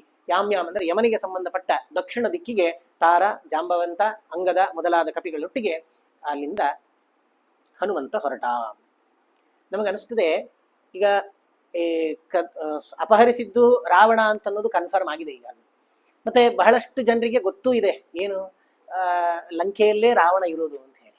ಇಷ್ಟಾದ ಮೇಲೆ ಸುಗ್ರೀವ ಕರೆದು ಆ ಕಪಿಗಳನ್ನ ಅಲ್ಲಿ ಹೋಗ್ರಿ, ಪೂರ್ವಕ್ಕೆ ಹೋಗ್ರಿ, ಪಶ್ಚಿಮಕ್ಕೆ ಹೋಗ್ರಿ, ಯಾಕೆ ಎಲ್ಲರೂ ಸೇರಿ ದಕ್ಷಿಣ ದಿಕ್ಕಿಗೆ ಹೋದ್ರೆ ಆಗ್ತಿತ್ತಲ್ಲ ಅಂತಂದ್ರೆ, ಯಾವತ್ತು ಒಬ್ಬ ಕಳ್ಳ, ಒಬ್ಬ ಬ್ಯಾಂಕ್ ಕದಿಯೋನು ಅಂತ ಇಟ್ಕೊಂಡ್ರೆ, ಅವನು ಬ್ಯಾಂಕ್ ಎಲ್ಲ ಕದ್ದಾದ್ಮೇಲೆ ತಂದ ದುಡ್ಡನ್ನ ತನ್ನ ಮನೆಯಲ್ಲಿ ಇಟ್ಕೊಳ್ಳೋದಿಲ್ಲ ಅಂತ, ಅದು ಎಲ್ಲಾದ್ರೂ ಬಚ್ಚಿ ಅಂಡರ್ಗ್ರೌಂಡ್ ಅಲ್ಲಿ ಎಲ್ಲಾದ್ರೂ ಬಚ್ಚಿಡ್ತಾನೆ. ಯಾಕೆ, ಆ ಇನ್ವೆಸ್ಟಿಗೇಷನ್ ಆದಾಗ ಮನೆಗೆ ಬರ್ತಾರೆ ಅವರು, ಎಲ್ಲೆಲ್ಲೋ ಇಟ್ಟರೆ ಗೊತ್ತಾಗುದಿಲ್ಲ. ಹಾಗಾಗಿ ರಾವಣ ಒಂದು ವೇಳೆ ಬೇರೆ ಎಲ್ಲಾದ್ರೂ ಇಟ್ಟಿದ್ರೆ ಈ ಭಾರತ ದೇಶದಲ್ಲೇ ಇಲ್ಲಿ ಅಲ್ಲಿ ಎಲ್ಲ ಬೇಕಾದ್ರೂ ಇಟ್ಟಿರ್ಬೋದಲ್ಲ. ರಾವಣನಿಗೆ ಎಲ್ಲ ಕಡೆ ರೀಚ್ ಇತ್ತು. ಹಾಗಾಗಿ ರಾವಣ ಸೀತೆಯನ್ನ ಲಂಕೆಯಲ್ಲೇ ಇಡಬೇಕು ಅಂತಿಲ್ಲ. ಕೊನೆ ಪಕ್ಷ ಲಂಕೆಯಲ್ಲಿ ಇಟ್ಟಿದ್ರೆ ಅಲ್ಲಿಗೂ ಹೋಗ್ತದೆ ಅಂತ ಹೇಳಿ ದಕ್ಷಿಣ ದಿಕ್ಕಿಗೆ ಕಳಿಸಿ ಆಗಿದೆ ಈಗಾಗಲೇ ಅಂತ ಒಂದಂತೆ. ಅಷ್ಟೇ ಅಲ್ಲ, ಈ ಕಪಿಗಳು ಎಲ್ಲ ಕಡೆ ಹೋಗಿ ಬಂದ್ರು ಅಂತಂದ್ರೆ ಒಂದ್ ರೀತಿ ಎಲ್ಲ ವೆದರಿಗೂ ಸೆಟ್ ಆಗಿಬಿಡ್ತಾರೆ. ಆಮೇಲೆ ಮುಂದೆ ಸೇತುವೆ ಎಲ್ಲ ಕಟ್ಲಿಕ್ಕಿದೆ. ಸೇತುವೆ ಕಟ್ಟಬೇಕಾದ್ರೆ ಬಹಳಷ್ಟು ಕಲ್ಲುಗಳು ಬೇಕಾಗ್ತದೆ. ಆ ಕಲ್ಲುಗಳನ್ನೆಲ್ಲ ತರಲಿಕ್ಕೆ ಎಲ್ಲೆಲ್ಲಿ ಎಂತೆಂಥ ಕಲ್ಲುಗಳು ಸಿಗ್ತದೆ ಅಂತ ಜ್ಞಾನ ಬೇಕಲ್ಲ. ಹಂಗಾಗಿ ಆ ಜ್ಞಾನಕ್ಕೋಸ್ಕರ ಎಲ್ಲ ಹೋದಲ್ಲಿ ಕಲ್ಲುಗಳು ಪರ್ವತಗಳನ್ನೆಲ್ಲ ನೋಡಿ ಬಂದಿರ್ತಾರೆ. ಬೇಕಾದಾಗ ಅಲ್ಲಿಂದ ತರಿಸ್ಲಿಕ್ಕೆ ಆಗ್ತದೆ ಅಂತ ಹೇಳಿ ಇರ್ಲಿ, ಸ್ವಲ್ಪ ಇವರಿಗೆ ವ್ಯಾಯಾಮ ಆಗ್ತದೆ, ಎಲ್ಲ ವೆದರಿಗೆ ಸೆಟ್ ಆಗ್ತದೆ, ನಾಳೆ ದಿವಸ ಯುದ್ಧಕ್ಕೆ ಇವರೆಲ್ಲ ಸನ್ನದ್ಧರಾಗ್ತಾರೆ ಅಂತ ಹೇಳಿ ಎಲ್ಲ ದಿಕ್ಕುಗಳಿಗೂ ಕೂಡ ಸುಗ್ರೀವ ಆ ಕಪಿಗಳನ್ನು ಕಳಿಸ್ತಾ ಇದ್ದಾನಂತೆ. 1 ತಿಂಗಳು ಕಳೀತದೆ. ವಿನತಶ್ಚ ಸುಷೇಣಶ್ಚ ವೀರಶತ ಬಲಿಸ್ತಥಾ ಮಾಸಾಂತೆ ಸಗಣ ಪ್ರಾಪ್ಯ ಪ್ರೋಚುಃ ಪ್ರಾಂಜಲಯ ಪತಿಂ. ವಿನತ ಪೂರ್ವ ದಿಕ್ಕಿಗೆ ಹೋದ ವಿನತ ಕಪಿ, ಇನ್ನು ಪಶ್ಚಿಮ ದಿಕ್ಕಿಗೆ ಹೋದಂತಹ ಸುಷೇಣ, ಶತಬಲಿ ಉತ್ತರ ದಿಕ್ಕಿಗೆ ಹೋದ. ಇವರು 3 ಜನ ವಾಪಸ್ ಬರ್ತಾ ಇದ್ದಾರಂತೆ. ಬಂದು ಸುಗ್ರೀವನಿಗೆ ಕಾಲಿಗೆ ಬಿದ್ದು, ಎಲ್ಲ ಕಡೆ ನೀವು ಹೇಳಿದ ಎಲ್ಲ ಜಾಗ ಹುಡುಕಿದ್ವಪ್ಪ, ಎಲ್ಲಿಯೂ ಕೂಡ ನಮಗೆ ಸೀತೆಯ ಸುಳುವು ಸಿಗ್ಲಿಲ್ಲ, ಹಾಗಾಗಿ ನಾವು ವಾಪಸ್ ಬರಬೇಕಾಯ್ತು ಅಂತ ಹೇಳಿ ತಾವು ಸೀತೆಯನ್ನ ನೋಡ್ಲಿಕ್ಕಾಗಿಲ್ಲ ಅಂತನ್ನೋ ವಿಚಾರವನ್ನ ಸುಗ್ರೀವನಿಗೆ ತಿಳಿಸಿದರಂತೆ. ಸುಗ್ರೀವ ಇನ್ನು ದಕ್ಷಿಣ ದಿಕ್ಕಿಗೆ ಹೋದವರು ಹನುಮಂತನೇ ಮೊದಲಾದವರು ಬರ್ತಾರೆ ಅಂತ ಹೇಳಿ ಅವ್ರನ್ನ ಕಾಯ್ತಾ ಇದ್ದಾರಂತೆ. ದಕ್ಷಿಣ ದಿಕ್ಕಲ್ಲಿ ಹೋದವ್ರ ಕಥೆ ಏನಾಯ್ತಪ್ಪ? ದಕ್ಷಿಣ ದಿಕ್ಕಿಗೆ ಹೊರಟಿದ್ರು ಇವರು. ಹೊರಡಬೇಕಾದ್ರೆ ಮೊದಲು ಹನುಮಾನ್ ಹರಿಭಿಸ್ಸಾರ್ಧಂ ವಿಚಿನ್ವಂತಾನ್ ಸುಮಧ್ಯಮಾಂ ಚಚಾರ ವಿಂಧ್ಯೆ ಗಹನೆ ಗುಹಾಸು ವಿಪಿನೇಶು ಚ. ಹನುಮಂತ ಆ ಸುಂದರ ಮೂರ್ತಿಯುಳ್ಳಂತಹ ಸುಂದರ ಮುಖದವಳಾದಂತಹ ಸೀತೆಯನ್ನ ಹುಡುಕ್ಲಿಕ್ಕೆ ಅಂತ ಹೇಳಿ ದಕ್ಷಿಣ ದಿಕ್ಕಿಗೆ ಅನೇಕ ಕಪಿಗಳೊಟ್ಟಿಗೆ ಹೊರಟಿದ್ದಾನೆ. ಹೊರಡಬೇಕಾದ್ರೆ ಪರ್ವತಗಳಿಗೆ ಹೊರಟಿದಾನಂತೆ, ಗುಹೆಗಳನ್ನೆಲ್ಲ ಹುಡುಕ್ತಾ ಇದ್ದಾರಂತೆ, ಅನೇಕ ಕಾಡುಗಳನ್ನೆಲ್ಲ ಹುಡುಕ್ತಾ ಇದ್ದಾರಂತೆ. ಇಷ್ಟಾದಾಗ ಒಂದು ಕಾಡು ಸಿಕ್ತಂತೆ. ಆ ಕಾಡಲ್ಲಿ ಏನೂ ಇಲ್ಲ, ಗಿಡ ಮರಗಳೇ ಇಲ್ಲ. ಅದನ್ನ ಕಾಡನ್ಬೇಕೋ ಏನನ್ಬೇಕೋ ಗೊತ್ತಿಲ್ಲ. ಅಲ್ಲಿಯೂ ಕೂಡ ಹೋಗಿ ಬರೀ ಬರಡು ಪ್ರದೇಶ, ಅಲ್ಲಿಯೂ ಕೂಡ ಹುಡುಕಿದಾರಂತೆ. ಯಾಕೆ ಹಂಗಾಯ್ತದು ಅಂತಂದ್ರೆ, ಕಂಡುರ್ನಾಮ ಮಹಾಭಾಗ ಸತ್ಯವಾದಿ ತಪೋಧನ. ಕಂಡು ಋಷಿಗಳು ಅಂತ ಒಬ್ಬರಿದ್ರಂತೆ. ಆ ಕಂಡು ಋಷಿಗಳಿಗೆ ಪಾಪ ತಸ್ಯ ತಸ್ಮಿನ್ ವನೇ ಪುತ್ರೋ ಬಾಲಕೋ ದಶವಾರ್ಷಿಕ, 10 ವರ್ಷದ ಮಗ ಇದ್ದ. ಮಗ ಯಾವುದೋ ಸಮಿತಿ ತರಬೇಕು ಅಂತೋ ಏನೋ ಕೆಲಸಕ್ಕೆ ಕಾಡಿಗೆ ಹೋಗಿದ್ದಂತೆ. ಕಾಡಿಗೆ ಹೋದ್ರೆ ಬರ್ತಾನೆ ಬರ್ತಾನೆ ಬರ್ತಾನೆ ಕಾಯ್ತಾ ಇದ್ದಾರೆ ಕಂಡು ಮಹರ್ಷಿಗಳು. ಈ ಹುಡುಗ ಪತ್ತೆನೇ ಇಲ್ಲ. ಏನಾಯ್ತಪ್ಪ ನೋಡಿದ್ರೆ, ಪ್ರಾಣಷ್ಟೋ ಜೀವಿತಾಂತಾಯ ಕ್ರುದ್ಧಸ್ತೇನ ಮಹಾಮುನಿ. ಅವನು ನೋಡಿದ್ರೆ ಸತ್ತೋಗ್ಬಿಟ್ಟಿದ್ದಾನಂತೆ. ಈ ಕಾಡಿಗೆ ಬಂದ ಪಾಪ 10 ವರ್ಷದ ಹುಡುಗ ಸತ್ತೋಗ್ಬಿಟ್ಟಿದ್ದಾನ. ಅವನು ಸತ್ತೋದಾಗ ಕಂಡು ಮಹರ್ಷಿಗಳಿಗೆ ಬಹಳಷ್ಟು ಸಿಟ್ಟು ಬಂತಂತೆ. ಸಿಟ್ಟು ಬಂದ್ರೆ, ತೇನ ಧರ್ಮಾತ್ಮನ ಶಪ್ತಂ ಕೃತ್ಸ್ನಂ ತತ್ರ ಮಹಧ್ವನಂ. ಅಲ್ಲಿದ್ದ ಇಡೀ ಕಾಡಿಗೆ ಅವರು ಶಾಪ ಕೊಟ್ಟುಬಿಟ್ರು. ಏನ್ ಶಾಪ ಕೊಟ್ರಪ್ಪ ಅಂದ್ರೆ, ಅಶರಣ್ಯಂ ದುರಾಧರ್ಷಂ ಮೃಗ ಪಕ್ಷಿ ವಿವರ್ಜಿತಂ. ಈ ಕಾಡಲ್ಲಿ ಏನೂ ಇರುವುದಿಲ್ಲ, ಅಂದ್ರೆ ನೀರಿಲ್ಲ, ಮರಗಳಿಲ್ಲ, ಗಿಡಗಳಿಲ್ಲ. ಯಾವಾಗ ಮರ ಗಿಡಗಳಿಲ್ಲೋ ಅವಾಗ ಪಕ್ಷಿಗಳಿಲ್ಲ, ಪ್ರಾಣಿಗಳಿಲ್ಲ. ಪ್ರಾಣಿಗಳಿಗೆ ತಿನ್ಲಿಕ್ಕೆ ಬೇಕಲ್ಲ ಪಕ್ಷಿಗಳಿಗೆಲ್ಲ. ಯಾವಾಗ ಪಕ್ಷಿಗಳಿಲ್ಲ, ಪ್ರಾಣಿಗಳಿಲ್ಲ, ಮರಗಿಡಗಳಿಲ್ವೋ, ನೀರಿಲ್ಲ, ಅವಾಗ ಯಾವ ಮನುಷ್ಯರೂ ಬರುವುದಿಲ್ಲ ಅಂತ. ಋಷಿಗಳು ಕೂಡ ಎಲ್ಲಿ ನೀರಿರ್ತದೋ ಅಲ್ಲಿ ಆಶ್ರಮ ಕಟ್ಕೊಳ್ತಾರೆ. ಏನು ಇಲ್ಲ, ಬರಡು ಭೂಮಿ ಅಂತಂದ್ರೆ ಅಲ್ಲಿ ಏನು ಇಲ್ಲ ಅಂತ, ಖಾಲಿಯಾದ ಜಾಗ. ಅದನ್ನೆಲ್ಲ ಹುಡುಕ್ತಾ ಇದಾರಂತೆ. ಅಲ್ಲೆಲ್ಲ ಹುಡುಕಿದ್ರು ಎಲ್ಲೂ ಸಿಗ್ಲಿಲ್ಲ.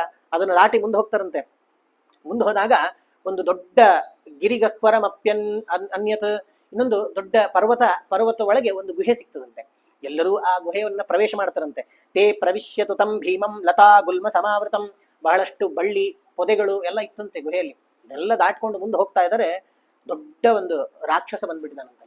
ಆ ರಾಕ್ಷಸ ಎದುರುಗಡೆ ನಿಂತ್ಕೊಂಡಿದ್ದಾನೆ. ಇವ್ರು ಬರೋದನ್ನ ನೋಡ್ತಾ ಇದ್ದಾನೆ. ಇವ್ರನ್ನ ಸಾಯಿಸೇ ಬಿಡ್ತೇನೆ ನಾನು ಅಂತ ಹೇಳಿ ಎದುರುಗಡೆಯಿಂದ ಓಡಿ ಬರ್ತಾ ಇದ್ದಾನಂತ.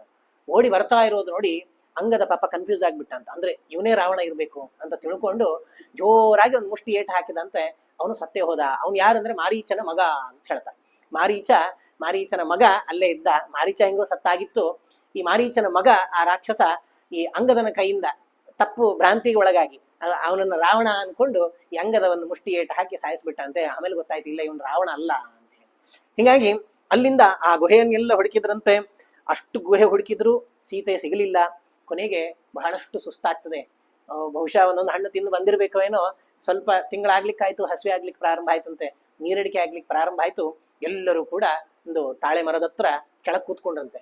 ಕೂತ್ಕೊಂಡು ಏನ್ ಮಾಡೋದಪ್ಪ, ಇಷ್ಟು ಹುಡುಕಿದ್ವಿ, ಎಲ್ಲಿ ಹುಡುಕಿದ್ರು ಸೀತೆ ಸಿಗ್ತಿಲ್ಲಲ್ಲ ಅಂತ ಹೇಳಿ ತಾರಾ ಇವರೆಲ್ಲ ಹೇಳಿದ್ರಂತೆ. ಅವಾಗ ಅಂಗದ ಹೇಳಿದಂತೆ, ಏನೇ ಆಗ್ಲಿ ರಾಮನ ಸೇವೆ ಮಾಡುವಂಥದ್ದು ನಮ್ಮ ಕರ್ತವ್ಯ. ನಾವು ಆ ಸೇವೆಯನ್ನ ಶ್ರದ್ಧೆಯಿಂದ ಮಾಡ್ಬೇಕು ನಾವು ಅಂತ ಹೇಳಿ ಮತ್ತೆ ಎದ್ರಂತೆ. ಎದ್ದು ಈ ಸರ್ತಿ ಅಂಗದ ಹೇಳಿದ, ನೋಡಪ್ಪ ಒಟ್ಟಿಗೆ ಹೋಗೋದು ಬೇಡ, ನಾವು ಎಲ್ಲರೂ ಒಂದೊಂದು ಕಡೆ ಹೋಗಿ ಸ್ಪ್ಲಿಟ್ ಆಗಿ ನಾವು ಹುಡುಕೋಣ ಅಂತ ಹೇಳಿ ಎಲ್ಲರೂ ಪ್ರತ್ಯೇಕರಾದ್ರು. ಅಲ್ಲಲ್ಲಿ ಸಿಗುವಂತಹ ಎಲ್ಲ ವಿಂಧ್ಯ ಪರ್ವತದ ಕಾಡಲ್ಲೆಲ್ಲ ಹುಡುಕಿದ್ರಂತೆ.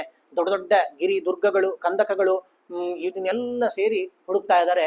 ಎಲ್ಲ ಹುಡುಕಿ ಆಯ್ತು, ಯಾರಿಗೂ ಎಲ್ಲಿಯೂ ಕೂಡ ಸೀತೆಯ ಸುಳುವು ಸಿಗ್ತಾ ಇಲ್ಲ. ಬಹಳಷ್ಟು ಪಾಪ ಎಲ್ಲರಿಗೂ ಹಸಿವೆ ಆಗಿದೆ ಅಂತೆ, ನೀರಡಿಕೆ ಆಗಿದೆ, ಏನ್ ಮಾಡ್ಬೇಕು? ಅವಾಗ ಕಪೀನ್ ಯೂಥ ಪರಿಭ್ರಷ್ಟಾನ್ ಅನ್ವಿಷ್ಯ ಧಾವತಃ ಮೇಘ ಗಂಭೀರ ನಾದೇನ ಹನುಮಾನ್ ಆಹ್ವಯತ್ ಸುಖಂ. ಆ ಹನುಮಂತ ಎಲ್ಲರನ್ನು ಕೂಡ ಕರಿತಾ ಇದ್ದಾನೆ. ಕರಿಬೇಕು ಅಂತಂದ್ರೆ ಎಲ್ಲರಿಗೂ ಕೇಳಿಸ್ಬೇಕದು. ಅದಕ್ಕೆ ಮೇಘ ಗಂಭೀರವಾದಂತಹ ಗುಡುಗಿನಂತೆ ಶಬ್ದ ಮಾಡ್ತಾ ಹನುಮಂತ ಎಲ್ಲರನ್ನು ಕರಿತಾ ಇದ್ದಾನಂತೆ. ಎಷ್ಟು ದೂರ ಹೋಗಿದ್ರು ಅವ್ರಿಗೆಲ್ಲ ಹನುಮಂತನ ಸಪ್ಪಳ ಶಬ್ದ ಕೇಳಿ ವಾಪಸ್ ಬರ್ತಾ ಇದ್ದಾನಂತೆ.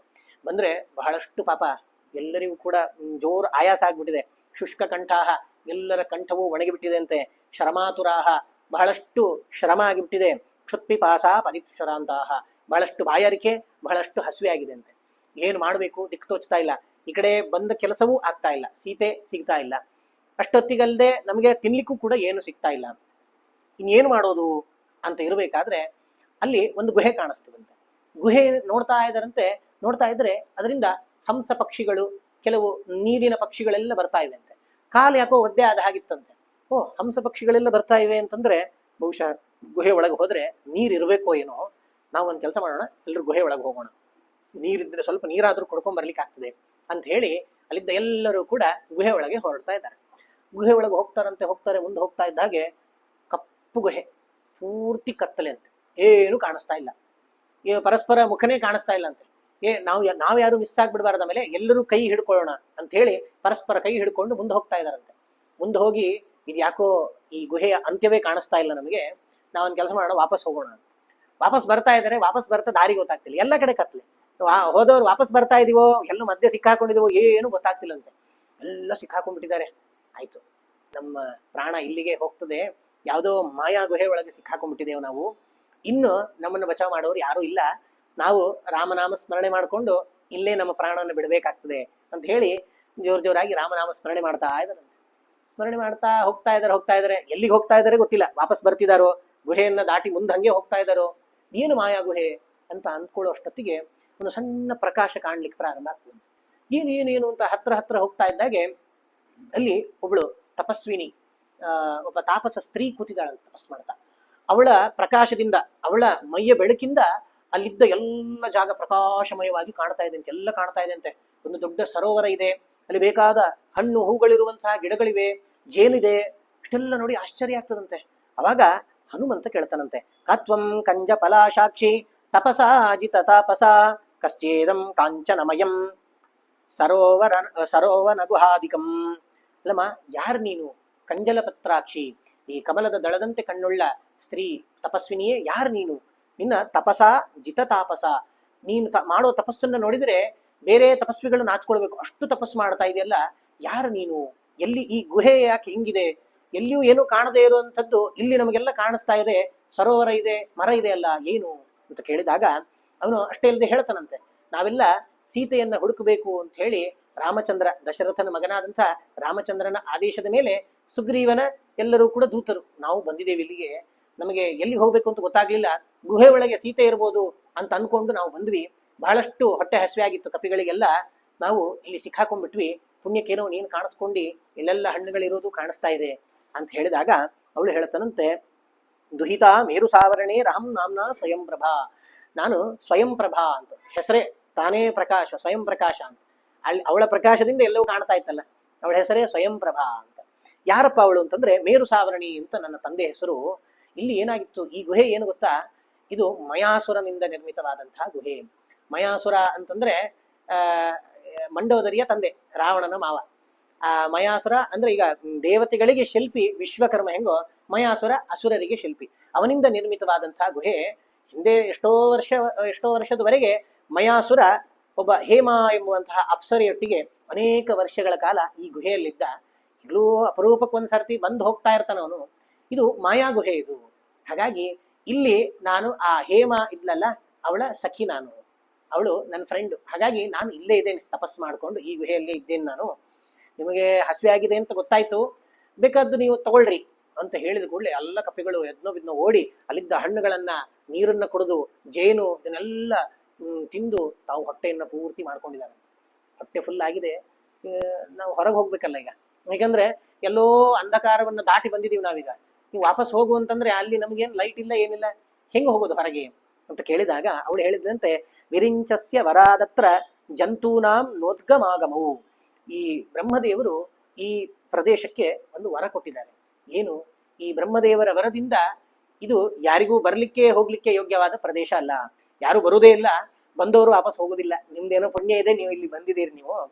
ಹಾಗಾಗಿ ಈಗ ನೀವ್ ಏನ್ ಮಾಡ್ರಿ ಅಂತಂದ್ರೆ, ಒಂದ್ಸರ್ತಿ ಎಲ್ಲ ಕಣ್ಣು ಮುಚ್ಚಿರಿ, ಕಣ್ಣು ಬಿಡೋದ್ರೊಳಗೆ ನೀವು ಹೊರಗೆ ಇರ್ತೀರಿ, ನೀವು ಮತ್ತೇನು ಬರ್ಲಿಕ್ಕೆ ಹೋಗ್ಬೇಡ್ರಿ ಅಂತ ಹೇಳಿ ಅವಳು ಒಂದ್ಸರ್ತಿ ಕಣ್ಣು ಮುಚ್ತಾರಂತೆ. ಕಣ್ಣು ಬಿಡೋದ್ರೊಳಗೆ ವಿಂಧ್ಯ ಪರ್ವತದ ಹಿಂಭಾಗಕ್ಕೆ ಹೋಗಿ ಇವರೆಲ್ಲರೂ ಅಲ್ಲಿರ್ತಾರೆ. ಇವರು ಇಷ್ಟಾಗ್ತದೆ. ಏನು ಮಾಡಿದ್ರು ಸೀತೆ ಸಿಗಲಿಲ್ಲ. ಇಷ್ಟೊತ್ತು ಅಲ್ಲಿ ಮಜಾ ಮಾಡಿ ಬಂದಿದ್ದೇ ಆಯ್ತು, ಅಲ್ಲಿದ್ದ ಎಲ್ಲವನ್ನು ಖಾಲಿ ಮಾಡಿ ಬಂದಿದ್ದಾವೆಲ್ಲ ಕಪಿಗಳು. ಎದುರುಗಡೆ ನೋಡ್ತಾ ಇದ್ರೆ ಚಳಿಗಾಲದಲ್ಲಿ ಬರಬೇಕಾದ ಹೂವು ಹಣ್ಣುಗಳು ಎಲ್ಲ ಬಿಟ್ಟಿದ್ದು ಕಾಣಿಸ್ತಾ ಇದೆ ಅಂತೆ.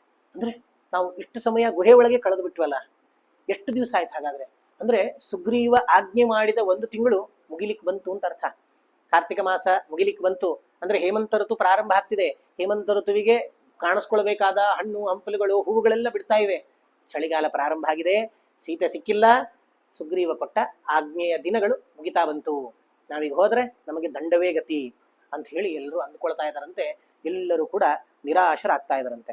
ಅಂಗದ ಹೇಳ್ತಾನೆ, ಕಾಲೋಗತೋ ನಶ್ವರತಾಮಯಂ ಮಾಯಾಮಯೇ ಬಿಲೆ.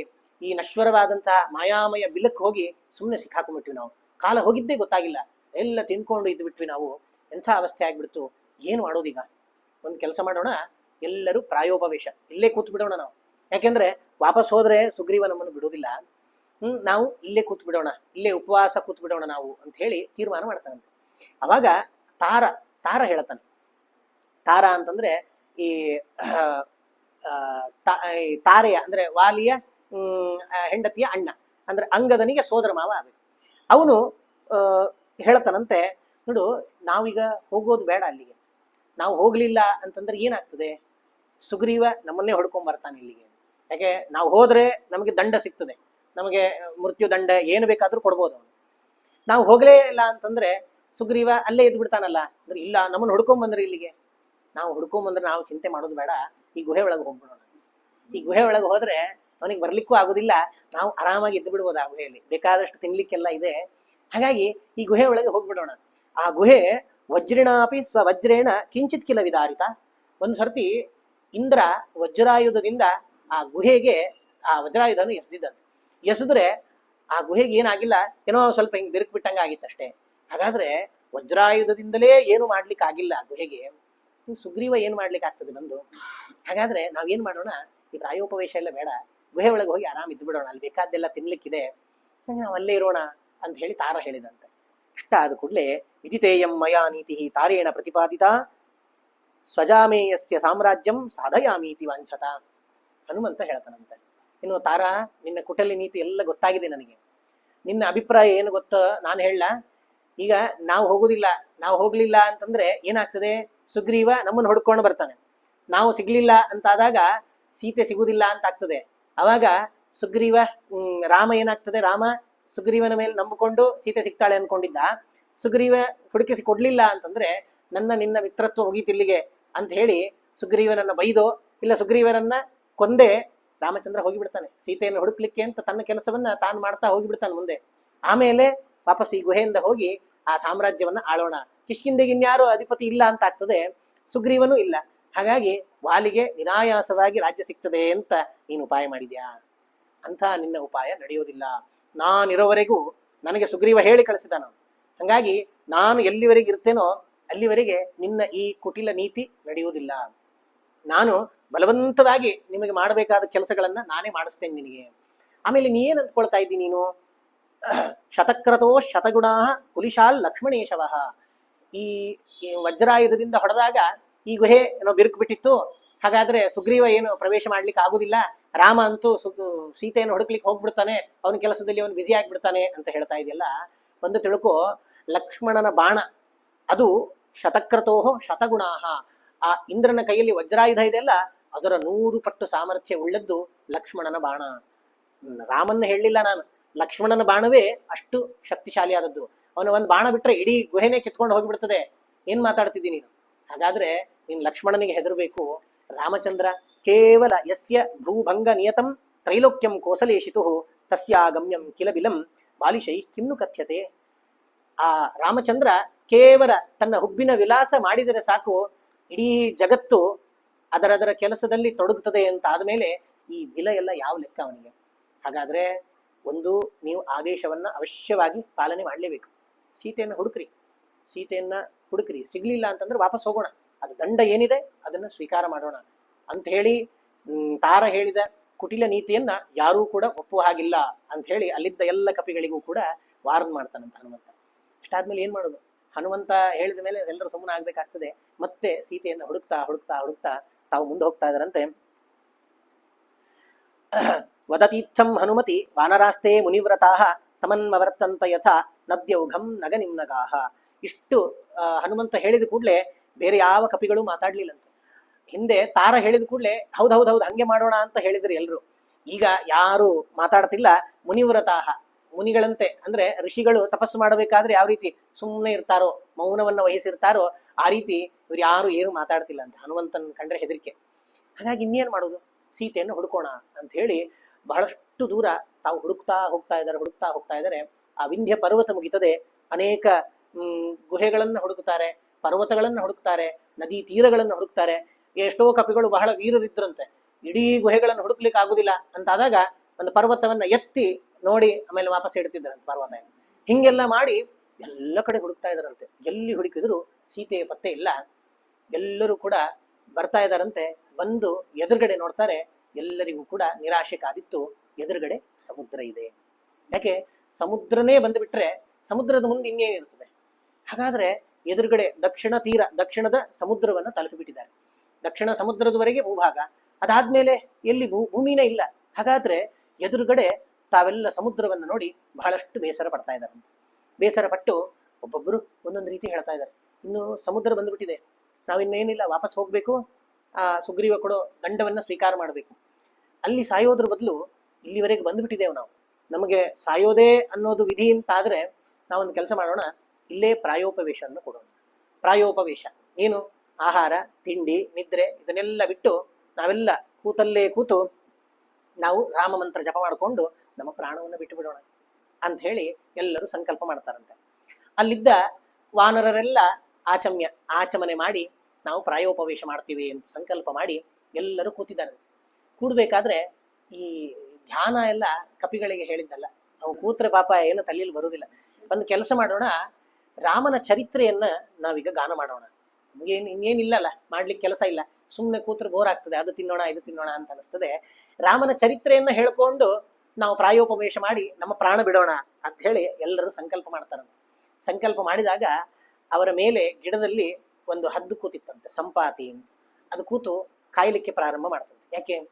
ನನಗೆ ಎಷ್ಟೋ ದಿನದಿಂದ ಆಹಾರ ಇರಲಿಲ್ಲ, ಇವೆಲ್ಲ ಸಾಯ್ತೀವಿ ಅಂತ ಕೂತಾರಲ್ಲ, ನನಗೆ ತಿಂಗಳಗಟ್ಲೆ ಆಹಾರ ಆಗಿಬಿಡ್ತದೆ, ನಾನು ಇಲ್ಲೇ ಕೂಡ್ತೀನಿ ಇವ್ರು ಸಾಯೋವರೆಗೆ ಅಂತ ಹೇಳಿ ಆ ಸಂಪಾತಿಯು ಪ್ರಾಯೋಪವೇಶ ಅಂದ್ರೆ ಇದೆಲ್ಲ ಮುಗಿದ ಮೇಲೆ ನಾವು ಅದನ್ನ ನಮ್ಗೆ ಒಳ್ಳೆ ಊಟ ಅಂತ ಹೇಳಿ ಅವರೆಲ್ಲ ಸಾಯೋವರೆಗೆ ನಾನು ಉಪವಾಸ ಅಂತ ಹೇಳಿ ಆ ಸಂಪಾತಿನೂ ಕೂಡ್ತದಂತೆ. ಸಂಪಾತಿಯು ಕೂಡ್ತದೆ. ಇವರೆಲ್ಲ ಆ ರಾಮಚರಿತ್ರೆಯನ್ನ ಹೇಳ್ತಾ ಇದ್ದಾರಂತೆ. ಸಾಕ್ಷಾತ್ ನಾರಾಯಣ ತಾನು ರಾಮಚಂದ್ರನಾಗಿ ದಶರಥನ ಮಗನಾಗಿ ಹುಟ್ಟಿದ, ವಿಶ್ವಾಮಿತ್ರರ ಆಶ್ರಮಕ್ಕೆ ಹೋಗಿ ಅಲ್ಲಿ ಯಜ್ಞ ರಕ್ಷಣೆ ಮಾಡಿದ, ಸೀತೆಯನ್ನ ತಾನು ಧನುರ್ಭಂಗ ಮಾಡಿ ಪಡೆದ, ಪರಶುರಾಮನನ್ನ ಗೆದ್ದ, ಕೈಕೇಯಿಯ ಮಾತಿಗೆ ತಾನು ಸಿಲುಕಿದ ದಶರಥನ ಮಾತಿನಿಂದ ತಾನು ಕಾಡಿಗೆ ಬಂದ, ಕಾಡಲ್ಲಿ ಬಂದು ಇಷ್ಟೆಲ್ಲ ಉದ್ಧಾರ ಮಾಡಿದ, ಕೊನೆಗೆ ತನ್ನ ಹೆಂಡತಿಯಾದಂಥ ಸೀತೆಯನ್ನ ಕಳ್ಕೊಂಡಾಗ ಅಲ್ಲಿ ಪಾಪ ಜಟಾಯು ಬಂದು ಆ ಸೀತೆಯನ್ನ ರಕ್ಷಣೆ ಮಾಡ್ಲಿಕ್ಕೆ ಬಹಳಷ್ಟು ಪ್ರಯತ್ನ ಪಟ್ಟು ತನ್ನ ಪ್ರಾಣವನ್ನೇ ಕಳ್ಕೊಂಡ್ಬಿಟ್ಟ ಜಟಾಯು. ಪಾಪ ಆ ಜಟಾಯು ಕಳ್ಕೊಂಡ ಪ್ರಾಣ ನಮ್ಮದಾದ್ರೂ ಆಗ್ಬಾರ್ದಿತ್ತ. ಯಾಕೆ? ರಾಮನ ಸೇವೆ ಮಾಡಿ ತನ್ನ ಪೂರ್ಣ ಪ್ರಯತ್ನವನ್ನ ಮಾಡಿ ತಾನು ತನ್ನ ಪ್ರಾಣವನ್ನ ತ್ಯಾಗ ಮಾಡಿದಾನೆ. ಅಂತಹ ಸಾವು ನಮಗಾದ್ರೂ ಬರಬಾರ್ದ? ನಾವಾದ್ರೆ ಇಲ್ಲಿ ಸೀತೆಯನ್ನು ಹುಡುಕ್ಲಿಕ್ಕೆ ಬಂದು ಏನೂ ಇಲ್ಲದೆ ಸಾಯ್ತಾ ಇದೀವಲ್ಲ ಅಂತೆಲ್ಲ ಅಂದ್ಕೊಳ್ಬೇಕಾದ್ರೆ ಈ ಸಂಪಾತಿಗೆ ಒಂದೇ ಸರ್ತಿ ಚುರುಕಾಗ್ತಾನಂತೆ. ಜಟಾಯು ಸತ್ನ ಹಾಗಾದ್ರೆ ಯಾಕೆ ಅಂತಂದ್ರೆ ಈ ಸಂಪಾತಿಯ ತಮ್ಮ ಜಟಾಯು. ಅರುಣ ಎಂಬುವಂತಹ ಪಕ್ಷಿಗೆ ಇಬ್ಬರು ಮಕ್ಕಳು, ಸಂಪಾತಿ ಮತ್ತು ಜಟಾಯು. ಸಂಪಾತಿ ಈ ವಿಷಯವನ್ನು ಕೇಳಿದ ಕೂಡಲೇ ಬಹಳಷ್ಟು ದುಃಖ ಆಗ್ತದಂತೆ. ದುಃಖಪಟ್ಟು ಯಾಕೆ ಜಟಾಯು ಹೇಗೆ ಹಿಂಗಾಗಿ ಸತ್ನ ಜಟಾಯು ಅಂತ ಹೇಳಿ ಬಹಳಷ್ಟು ಪ್ರಾಯಶ್ಚಿತ್ತಪಟ್ಟು ತಾನು ಮರದಿಂದ ಕೆಳಗೆ ಇಳಿದು ಬರ್ತಾ ಇದ್ದಾನಂತೆ. ಆ ಸಂಪಾತಿಯ ರೆಕ್ಕೆನೂ ಇರ್ಲಿಲ್ಲಂತೆ, ರೆಕ್ಕೆ ಎಲ್ಲ ಮುರಿದು ಹೋಗಿತ್ತು, ಕಾಲು ಸ್ವಲ್ಪ ಆ ಕಡೆ ಈ ಕಡೆ ಆಗಿತ್ತು. ರೆಕ್ಕೆ ಇಲ್ಲದ ಪಕ್ಷಿ ನೋಡ್ಲಿಕ್ಕೆ ಹೆಂಗಿರ್ತದೆ, ವಿಚಿತ್ರವಾಗಿರ್ತದೆ. ಆ ರೀತಿ ಆ ವಿಚಿತ್ರವಾದಂತಹ ಸಂಪಾತಿ ಅಲ್ಲಿದ್ದ. ಅವನು ಕೆಳಗಿಳಿದು ಬಂದು ಆ ಜಟಾಯುವಿನ ಸಾವಿನ ಬಗ್ಗೆ ಇನ್ನೂ ನಂಗೆ ಸ್ವಲ್ಪ ಇನ್ಫಾರ್ಮೇಶನ್ ಕೊಡ್ರಿ ಅಂತ ಹೇಳಿ ಆ ಕಪಿಗಳನ್ನ ಕೇಳ್ತಾ ಇದ್ದಾನೆ. ಇಷ್ಟಾದಾಗ ಆ ಕಪಿಗಳೆಲ್ಲ ಸಂಪಾತಿಗೆ ಏನು ಹೇಳಿದ್ರು, ಸಂಪಾತಿಗೆ ಮತ್ತೆ ರೆಕ್ಕೆ ಚಿಗುರುತ್ತದಂತೆ, ರೆಕ್ಕೆ ಬರ್ತದೆ. ಆ ಸಂಪಾತಿ ಮೇಲೆ ಹಾರಿ ಸೀತೆ ಲಂಕೆಯಲ್ಲಿದ್ದಾಳೆ ಅಂತ ಅನ್ನೋದನ್ನ ತನ್ನ ದೃಷ್ಟಿಯನ್ನ ಹಾಯಿಸಿ ನೋಡಿ ಹೇಳ್ತದಂತೆ. ಹೇಳಿದ ಮೇಲೆ ಆ ಲಂಕೆಗೆ ಹೋಗೋರು ಯಾರು ಅಂತ ಇನ್ನೊಂದು ಸಮಸ್ಯೆ. ಆ ಲಂಕೆಗೆ ಯಾರು ಹೋಗ್ತಾರೆ, ಯಾರಿಗೂ ಅಷ್ಟು ಸಾಮರ್ಥ್ಯ ಇಲ್ಲ ಅಂತ ಆದಾಗ ಹನುಮಂತ ಹೋಗೋದು ಅಂತ ನಿಶ್ಚಯ ಆಗ್ತದೆ. ಅದೆಲ್ಲ ಏನು ಅಂತ ಅನ್ನೋದನ್ನ ನಾಳೆ ದಿವಸ ಪ್ರವಚನದಲ್ಲಿ ನೋಡೋಣ ಅಂತ ಹೇಳ್ತಾ ಇವತ್ತಿನ ಪ್ರವಚನವನ್ನ ಶ್ರೀಕೃಷ್ಣಾರ್ಪಣಮಸ್ತು. ರಾಮಾಯ ರಾಮಭದ್ರಾಯ ರಾಮಚಂದ್ರಾಯ ವೇಧಸೆ ರಘುನಾಥಾಯ ನಾಥಾಯ ಸೀತಾಯಾಃ ಪತಯೇ ನಮಃ. ಕಾಯೇನ ವಾಚಾ ಮನಸೇಂದ್ರಿಯೈರ್ವಾ ಬುದ್ಧ್ಯಾತ್ಮನಾ ವಾ ಅನುಸೃತ ಸ್ವಭಾವಂ ಕರೋಮಿ ಯದ್ಯತ್ ಸಕಲಂ ಪರಸ್ಮೈ ನಾರಾಯಣಾಯೇತಿ ಸಮರ್ಪಯಾಮಿ. ಶ್ರೀಕೃಷ್ಣಾರ್ಪಣಮಸ್ತು.